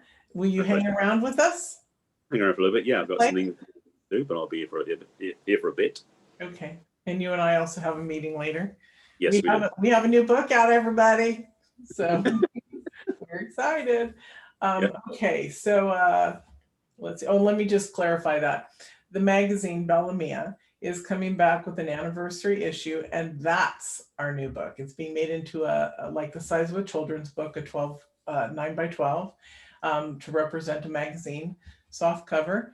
and you'll be able to keep it forever because it's got a lot of good stuff in there. And again, it's the anniversary issue. So, so I'm going to bring on Dana. Thank you so much, Barry. Dana, welcome. And I love this woman's last name. It's Italian and it's DeGioia, even though it's spelled DeGioia in English. DeGioia. So are you there? Yep. Hi, Mia. How you doing? Good. How are you? Good, good. Happy to be here today. I'm glad. We had a beautiful, this is another self-love teacher, Dana, and we had a beautiful interview. Dana works with women on emotional eating and the aspects and self-love and bringing us all back around to a healthy space. So would you like to talk a little bit? Yeah, sure. Would love to. Beautiful. Yeah, I'm super happy to be here. And my journey, as I guess you could say, has really started in and around food and body. That I guess that was like the catalyst, the main catalyst for a lot of growth in my life.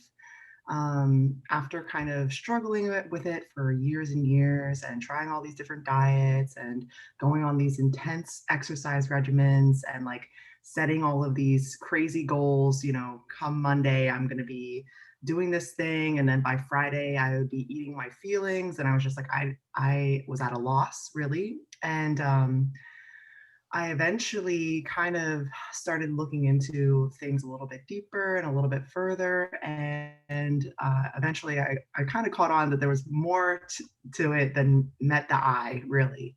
And that led me into a space where I really wanted to understand the root of, you know, the emotional eating kind of tendencies, why I was on this like restrict binge cycle and how to really heal it from the bottom up. Because I was trying to, you know, kind of put a bunch of band-aids on things that really needed, you know, a closer look. So that was the main catalyst. But as I got deeper into the work, you know, I think as many people that are in the healing space and in the self-love space kind of realize it's like, it's all very, very connected. And when I started healing my trust around food, I started healing my trust around myself and the things that I was capable of. I started kind of like taking some steps towards accomplishing goals that I had on the back burner.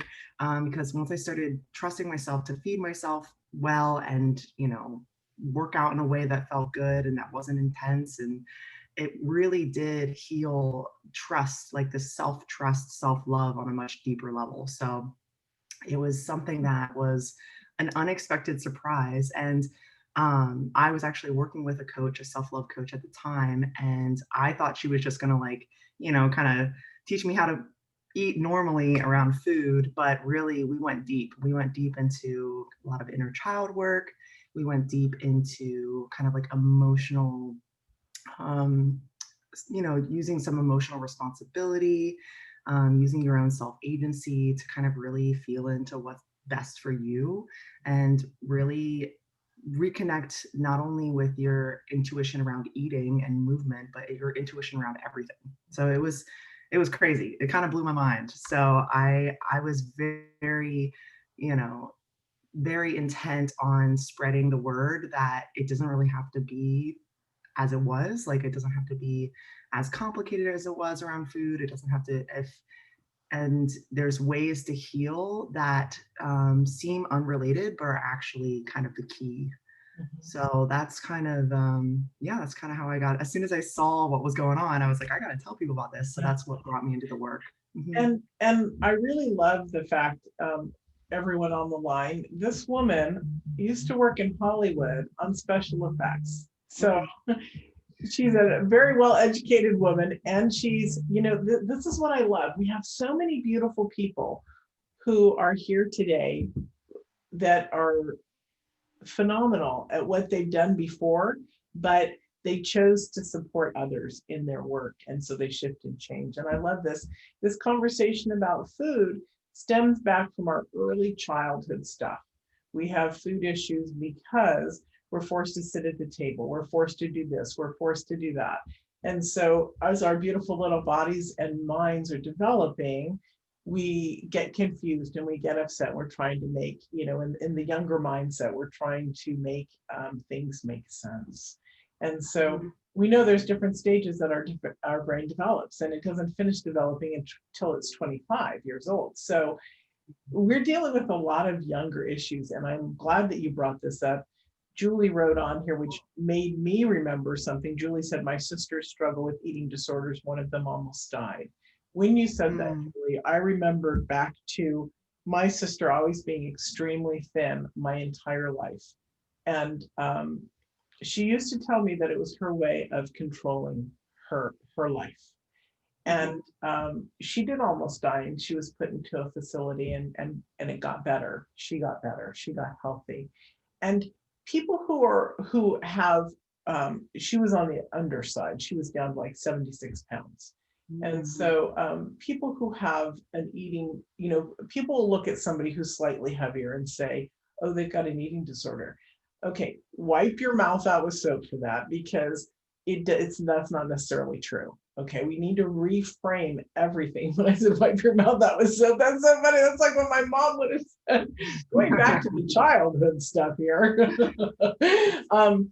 We have to look at our food without fear. Food is medicine. And so what Dana is sharing here is very powerful, because we shouldn't be afraid of our food. I'm somebody who this affected. I don't feel like I had an eating disorder, but I did gain weight to keep men away from me when I was young.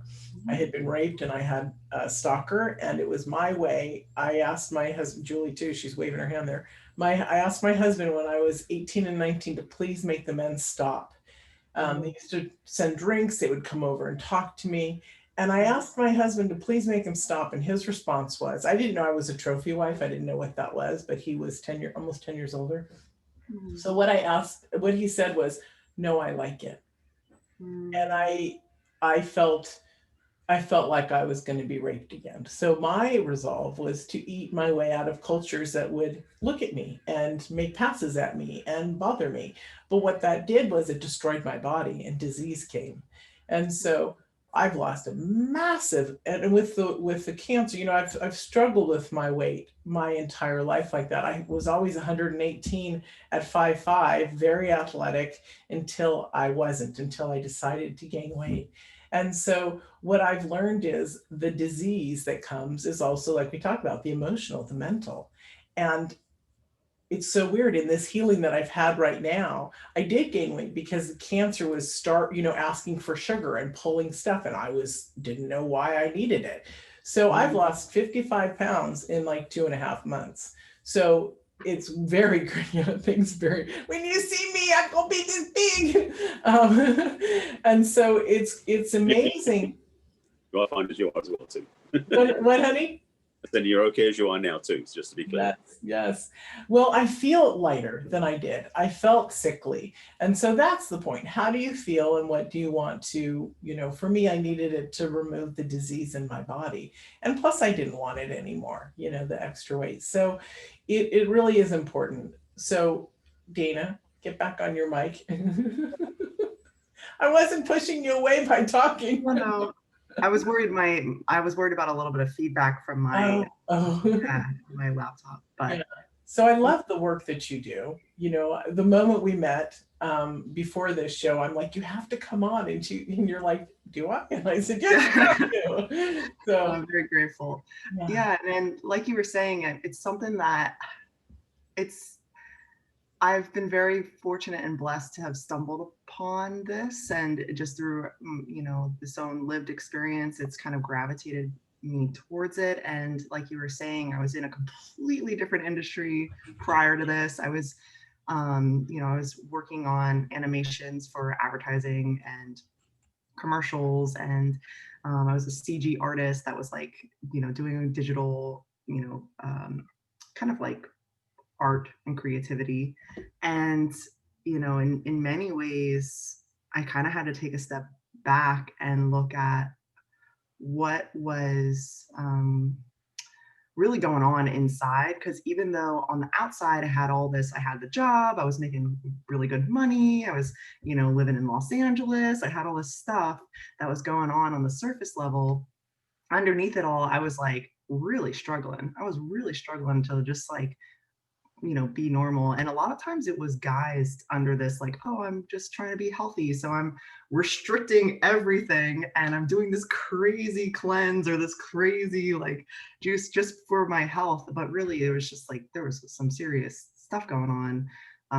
You know, and control was like a huge thing for me. Like when life seemed out of control, the one thing I could try to control was my food and that sort of thing. So um it's been, you know, somewhat of a, you know, in the beginning it was very much like an ordeal that I kind of had to work through, but it's turned out to be a blessing in disguise, because now helping women and helping them, you know, discover what's going on inside themselves and work through that. And like we are around food so many hours of the day, like to struggle with it is just such a huge massive burden, and it takes a lot of the joy out of life, you know. You know what? um Can I share something about that? yeah, To totally. start, you know, food, it should be lovely, enjoyable. It's from the earth. It's natural. It's a process. It's a gift for us, right? So I think also if we change that awareness into, like you're saying, into like, wow, you know, this is really a beautiful thing. When you look at your fruit bowl walking by, at least me now, and of course I'm a little different, but me, I actually look at the fruit, look at the shape, look at the color. That's my artistic side out again. And I'm grateful that it's sitting in the fruit bowl. I may not be eating it, but someone in my family is going to eat a beautiful organic banana. And yes, I buy organic bananas instead of regular bananas. But it's the point that it's from nature, right? Everything that we have, all our yummy vegetables that we're creating, and our fruits and even meats, it's all from nature. And so if we look at it with gratitude, does that help in your process that you work with people? Is that part of it? Totally, totally. I think it's a new level of, or a new way to incorporate a certain kind of mindfulness. Like we do mindful practices around, you know, sitting in meditation, and we do mindfulness, you know, when we're doing yoga or something like that. But we can really treat our food and treat our meal times in a way that's like incorporates that mindful element, and you know, spending some quality time with what we're eating and the pace at which we're eating, almost treating it as like a sacred practice, because it really is one of the few things that we do inject, like we take it into our bodies, so it is kind of this sacred thing. So I definitely incorporate a little bit of how do we become mindful, especially after we've been somewhat disconnected from the food that we eat and somewhat almost adverse to even like really, um, especially if there's a lot of like emotional eating going on. Sometimes, at least for in my case, like I didn't even know what I was eating or how much of it. I was just like, you know, trying to fill some void, some, you know, or calm my anxiety or self-soothe.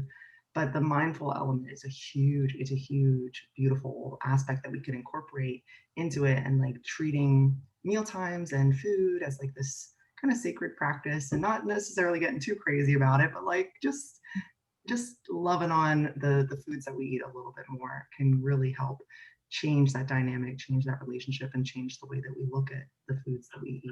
So It doesn't have to be the poison apple. It can be the Thanksgiving, right?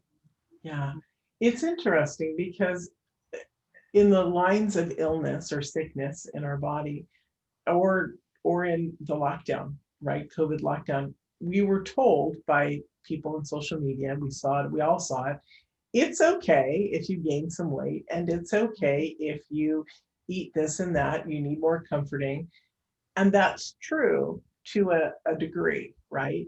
We do need to be mindful, even in lockdown, because our mental awareness, our spiritual awareness, our self love is still in place. We're still the same people. And people are saying, wow, it's crazy that during this time you've lost 55 pounds, you know, so fast. And it was a shift and change. I do recognize it in the diagnosis of cancer. Before, I read that it would kill me having sugar, and then it acts like a parasite and will shift to take over the host. I was having lots of sugar because my body was craving it, and I didn't even realize it. So we do things without realizing it. So I love you bring the mindfulness in. The mindfulness isn't about writing down every speck of calorie that you put in your mouth. It's about being aware of the joy and that you're calm. Because when you're talking, I can remember how freaked out I was about, I could die if I ate this. My husband still says, which I'm like, shut up. But seriously, he'll say, are you getting, I'll say, gosh, it's so strange that now my body's craving a little bit of sugar, but I know I can't have it. And he'll say something like, well, no, would you eat rat poisoning? And I'm like, of course not. But I mean, he has a point. But the thing is that our mind works us around. And so, yeah, I love that you bring that in. It's very powerful, very important. Yeah. Yeah. It's really a matter of finding what works best for you. And I think it's in our nature to eat intuitively. I think we've just all been fooled into believing that we don't know how. But even if you look at a baby, it eats until it's full and then it stops, and it's, it doesn't really think about or complicate that at all. And of course, everybody is different, and that's why there's no, I firmly believe there's no one size fits all. You kind of have to just feel into what's best for you. And that might take some trial and error. It might take breaking a couple rules, or loosening up a little bit, but then you can kind of land in a space where it should become somewhat second nature in my eyes. And that's ultimately my goals, because it's like, especially having some clients that come from the calorie counting or like food logging background, it just is it makes me exhausted just thinking about it. I'm like, whoa, it's a lot of work, man, when you could just really listen to your body, listen to of course, and you kind of have a general idea of what's going to make you feel good versus what's not going to make you not feel so good. But also, like, if there ever is a moment where you're indulging because it's a relative's birthday and you're celebrating life and you're celebrating, like, hopefully being able to do that in a way that's liberating and does not, create this situation where all of a sudden we're beating up on ourselves, or we're, it's like, I really think that it's life and our culture and our ability to connect over food and enjoy like the pleasure aspect of food is something that I don't think that we need to toss that out the window. I think it's a very important part of enjoying being here, enjoying being alive. And it's unfortunate that there's been this like moral kind of lens placed on what's good and what's bad, and what's making you a good person if you eat this and a bad person if you eat that. And then all of a sudden people are critiquing themselves and being really hard on themselves if they enjoy something with their family, or if they if it's around the holidays. And it just my goal and what I try to work on is just like, how can you have your cake and eat it too? Like, how can you actually enjoy that and remove the shame and blame and judgment and critical nature that we've kind of been taught to live by and taught to believe. So it's beautiful to have a new framework, isn't it? To not have to live by the way that millions or billions of humans are living, the fear of food, the fear of lack, the fear of abundance, whatever it is, the fear of it. That's beautiful. So we're out of time now. What else would you like to share before we pass it over to Lori? Lori Appleby. Great talking to you. Thank you guys for the comments, Rhonda, Joanne, Julie. Thank you guys for chiming in. I love how Joanne wrote, "Eat, love, pray. In our culture, food is the highest offering, and it's to be respected and shared. Prayer is always surrounded with food, and great representation or great presentation. Thank you, she says. Yeah, Oh, thank you guys. yeah. Yeah, it was a joy being here. And if you want to come hang out with me, I'm on Instagram at Blue Daughter. It's my company. It's what I'm kind of creating. It's in the creation process, but you can come find me over there if you want to hang out. And otherwise, I'll be around. So thank you so much, Mia. Thank you, honey. You Appreciate can it. either stay or go. You can stay Okay. if you like, because we're going to open it up. I think we have just one more person, and then the next 2 slots are open. So I think the guests or the speakers can talk more and answer more intimate questions. Awesome. I'll stick around for a minute. Yeah, lovely. great. Okay. Hey, Lori, welcome. Lori Appleby, you're up. Hi, how Hi. are you? Hi, everyone. How are you? I'm great. Good. Great. How's everyone? We're fabulous. It feels like Awesome. we're fabulous. Yeah. Good. So if Good. anybody, let me just say, if anybody has to use a restroom, go quickly. We're going to continue talking, but come back if you need to grab water or something for your sweet face, mouth. I'm having my shake right here slowly. But I'm so glad you're here, Lori. It's been an interesting day because we've had a guest. Our first speaker, Lori, didn't come, and then we've moved people around. So, and then our last speaker's not able to come. So it's okay and it's beautiful. Yeah, it's always divine timing. I like to look at it that way. Would you like to share with us a little bit about your interview and the work that you do, and then we'll get into a little bit of a conversation. Absolutely. So I'm a radical living master coach, and I specialize in radical forgiveness. And that is just the ability for us to honor our own humanness, but also at the same time to see the perfection in the situation and in the situations that that are maybe even the most painful, the hardest things that happen in our life, for us to be able to shift that perspective and find the gifts, the wisdom, and be able to turn that anger, resentment, pain into appreciation, gratitude, and love, because we are here. And I always like to say life is for giving. So it's not happening to you, it's happening for you.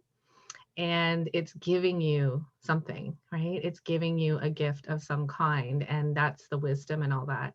And the work that I do, it is tapping into our spiritual intelligence and connecting with our soul. And that was what my interview was about soul connection.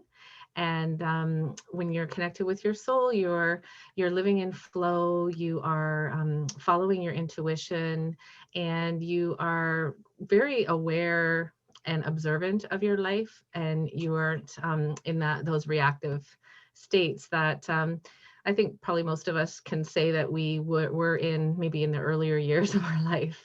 Mm-hmm. So I help people with the unconscious or subconscious beliefs and programming that we grew up with, that we may have repeated those patterns, and to help them to shift them and turn them into, like I said, that wisdom and gratitude, so that we can take our power back and feel free to really go after what our soul and heart desires. I love that. You know, forgiveness is very valuable and vital to our healing on a disease, to our healing in our heart.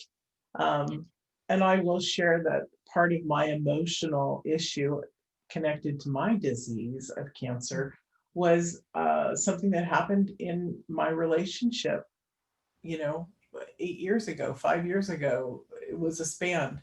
And when I recognize that, what happens when you recognize it and you want a healing, you have to go to forgiveness, don't you? And it's forgiving yourself too for allowing this disruption in our life, because it was an underlying current that I kept trying to suppress so it wouldn't exist. Well, we know that doesn't work. So it's about healing. So I'm grateful that you talk about this. Yeah, absolutely. And you're right. Like, it does, the more we aren't able to process those emotions, they eventually manifest into disease. And that was really how the radical forgiveness work started, was that Colin Tipping, the creator of it, was doing cancer retreats and helping people to come to terms with their emotions. And, they would go on these 5-day retreats and they'd leave loving their cancer. because they could find all the gifts and learning. And, to me, when I first found that out before I did all this work, I was blown away. It's like, how can you get someone to love their cancer? But I fully understand it now. And it's, the work that I do is to help people before it gets to that point, ideally. I have to say, me, Mia, she's honest about everything. I Yeah. don't love my cancer. Yeah. I actually tell it I'm killing you. And that's because I'm Yeah. killing it. I love what I've learned. I love this journey, the best soul connection. And that's what I also think you mean too, right? Because That's I'm not, exactly what I mean. yeah, I'm not crazy about what happened, but I sure love the results and the awareness and how people say, wow, how can you, how can you do what you couldn't do 5 years ago? I'm healthier now than I was 5 years ago. That's what healing is, right? That's what Right. fitness does.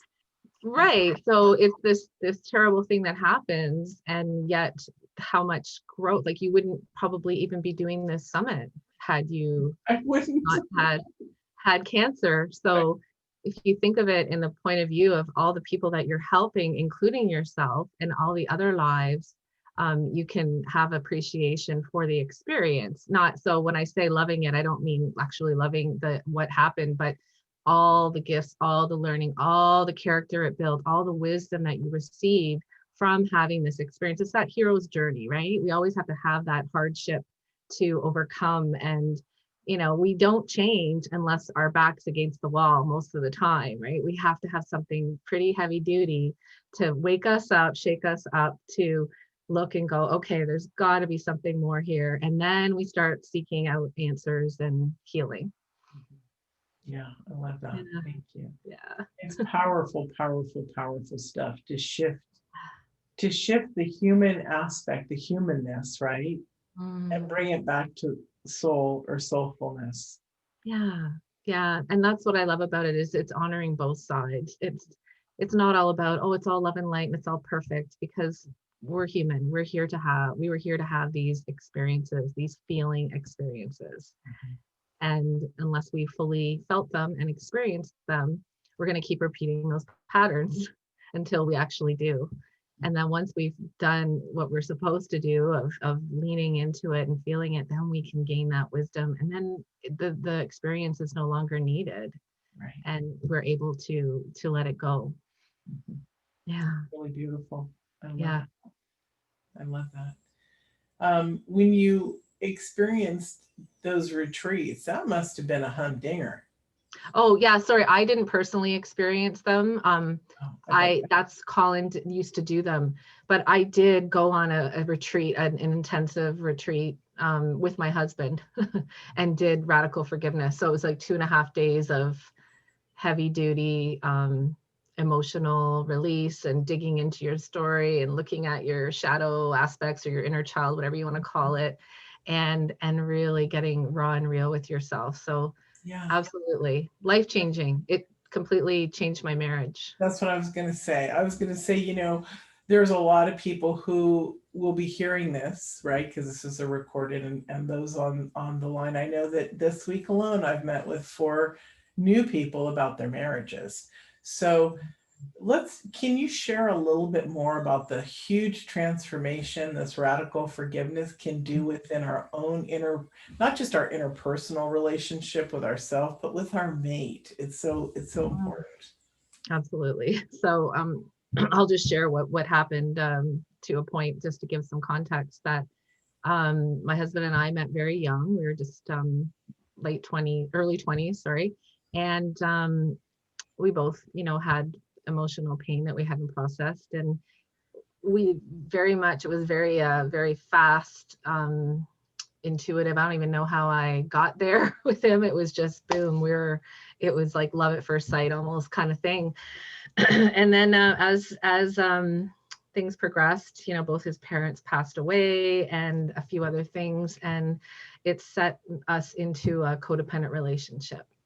So me trying to help him, fix him, support him emotionally not available for me, for himself, just trying to work through all this pain that he didn't have support with I supported him the best I could, but we also had young children. So the marriage evolved, and it just became more dysfunctional and more codependent, and some other different things happened in our life as well that really set me into a very much of a codependent person.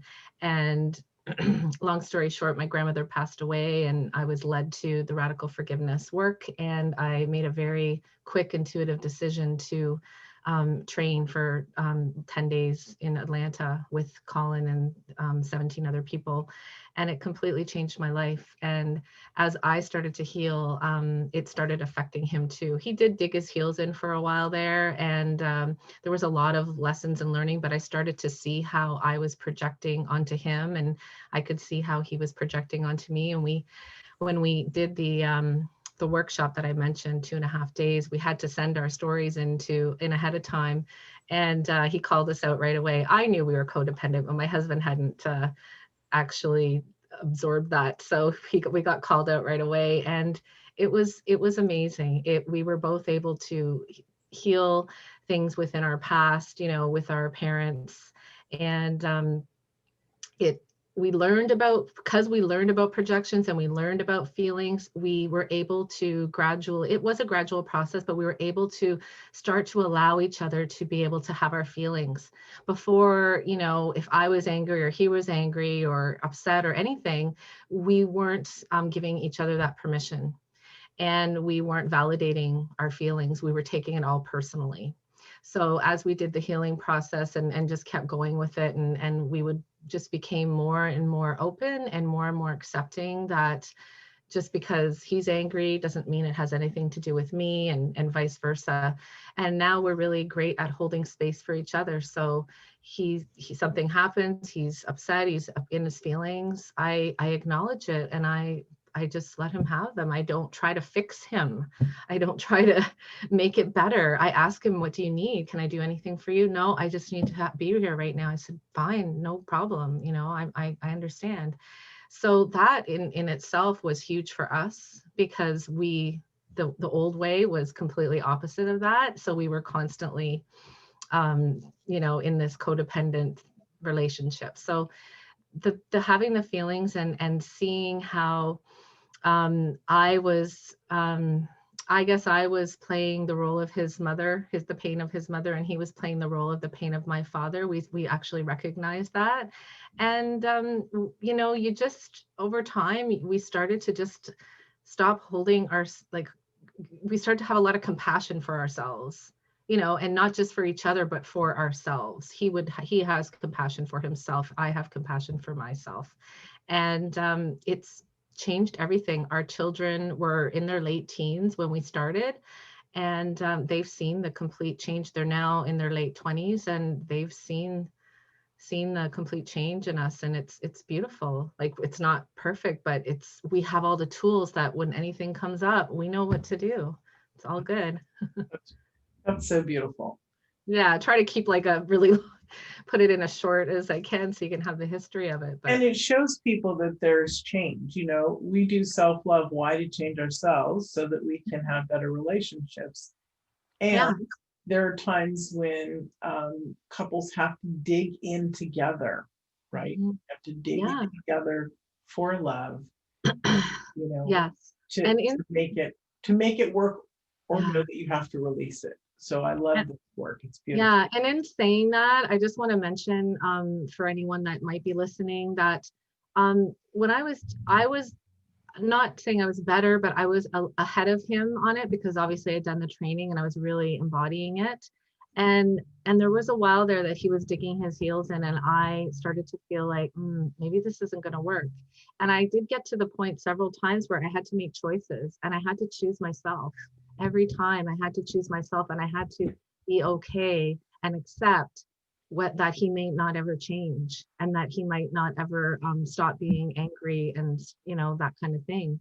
And that was a big thing. So when you're doing the radical forgiveness healing work, the relationship is either going to improve or it's going to dissolve, whatever is meant to happen. So for us, we were able to heal it, but I had to be okay that it might not.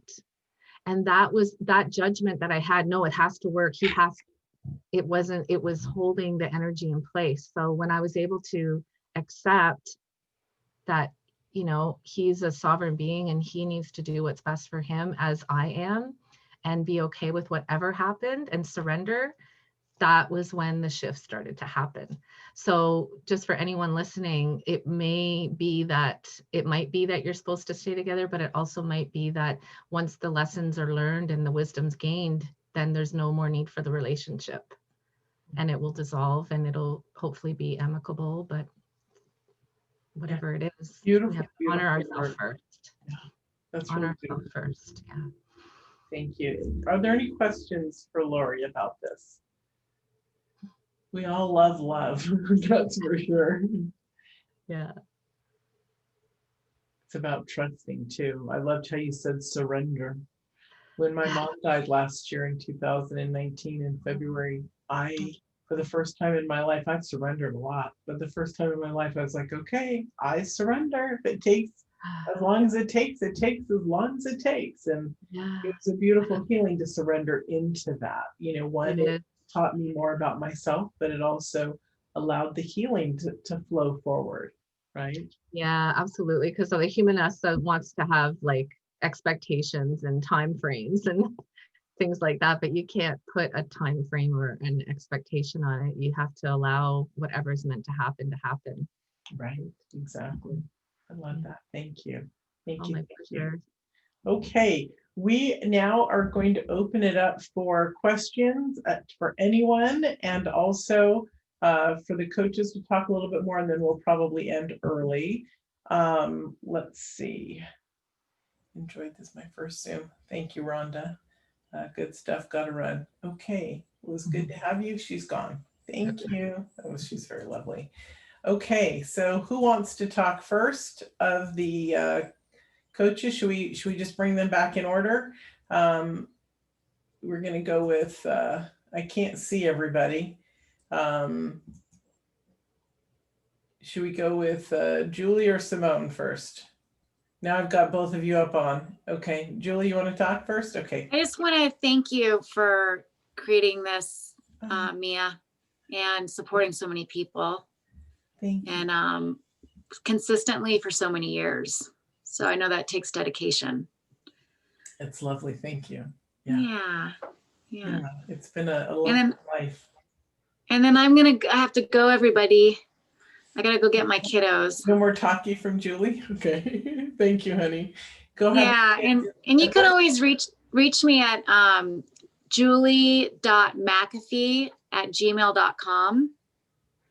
So it's julie.mcafee@gmail.com. And then there's a free gift. So if there's a free meditation, if you would like the free gift, I'd love also to have you. A free consult too. So yep, whatever. Absolutely. Yeah. I know, Joanna, I took a screenshot of your information. So I have that too on my phone. Screenshots are great for Zoom, by the way. You can just capture that information. Lovely. All right. All right. Thank you, everyone. Thank you, Dana, for sharing your story about your eating disorders and stuff. Okay. Thank you. Bye, Barry. Watch, Julie. Bye. Bye, Mia. Bye, Simone. Bye, Lori. Bye. Bye. Okay, Simone. So you're up. Anything you'd like to add? Just, it's really just a recap that you are a shining light for so many people. I'm going to blush here, ladies. Who need to know this information and really have to understand that it's nothing to be scared of when you have the right support and the right information. And a lot of women don't have that support. And so they go to their doctor who can't provide their support. So I want to thank you for this opportunity to be with you, to be with your lovely community. And if there's anything that I can do further to support you or anyone here today, please reach out to me. I'd be delighted to be of service. So thank you, Mia. Thank you, Simone. And Simone means that, literally. She will hop on the phone with you. And as I shared with, I don't know if it was Rhonda or Joanne, but privately I said that Simone is like a medical intuitive as well. She knows what your body is asking for. she can even see it before you tell her. She'll ask you questions, and she's like goes on fire. So she's really lovely. So thank you, Simone. I appreciate that. Okay, let's see. Barry, you're up next. Okay. Something actually that triggered what Laurie was talking about with codependency. In my work with my clients, it comes up a lot. And a friend of mine, Laurie, put together a 5-part video series. I put it on my website. It's actually YouTube, but actually on my website, which is my name, barryselby.com. If you go to Cracking the Codependency Code, there's a 5-part video series just listed right there. You can watch them anytime you want. You don't have to sign up for anything, no opt-in required. But it's 5 rather entertaining 15-minute conversations. And my friend Janie's from Texas. We met up in person in LA months ago when it was still safe, and recorded these talks. And we talk about who's the puppet master. If one is the really loneliest number. We talked about, I remember there were 4 really juicy themes plus an introductory topic, but we do cover the gamut of codependent traps we fall into. So that might be helpful to some people. is that Tarazi? No, Janie Tarazi, yes. Yes. Okay, that's what I thought. Okay, she was on one of my other shows, not a love show. So yeah. Yeah, she actually has me on once a month. Real talk, real men conversation with 4 of her friends plus me. We do a Zoom thing about once a month, so that helps her audience as well. So fun stuff. Yeah, it is very fun. Thank you, Barry. And let's go to Dana, and then to Lori, and then we'll say goodbye to everybody. Yeah, I think I just have to echo what Julie said earlier, in regards to just you hosting this and bringing us all together. And I'm just really grateful. So blushy here.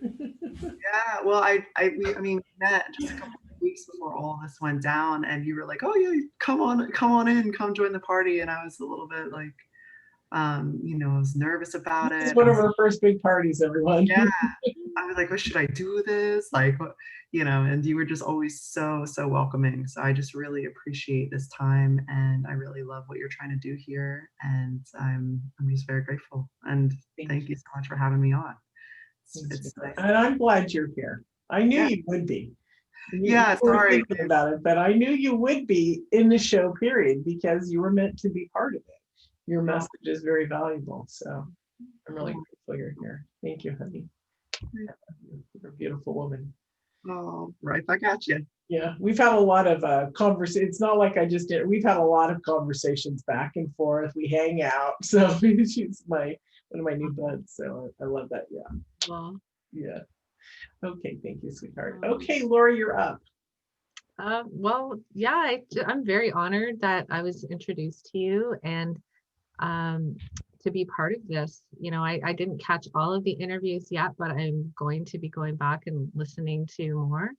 And I think, we all have so many amazing gifts to share, and wisdom, and collaboration is just the way forward, because there's more than enough people, and whoever's listening to this is going to hear what they need to hear and get what they need to receive, the whole summit. So thank you so much.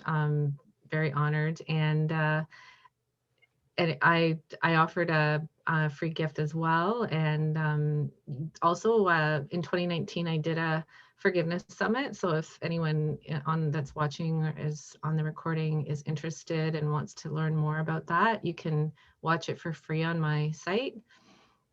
And and there's also an option for a complimentary consultation if that is something that someone wants to explore as well. So thank you. And I'll say my site is ourpurposefuljourney.com, ourpurposefuljourney.com.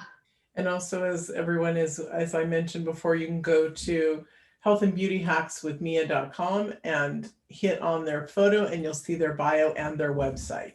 Perfect. So it's there easy for you. And I was trying to bring on, somebody asked if Trudy Stoner was going to be on, and she was supposed to.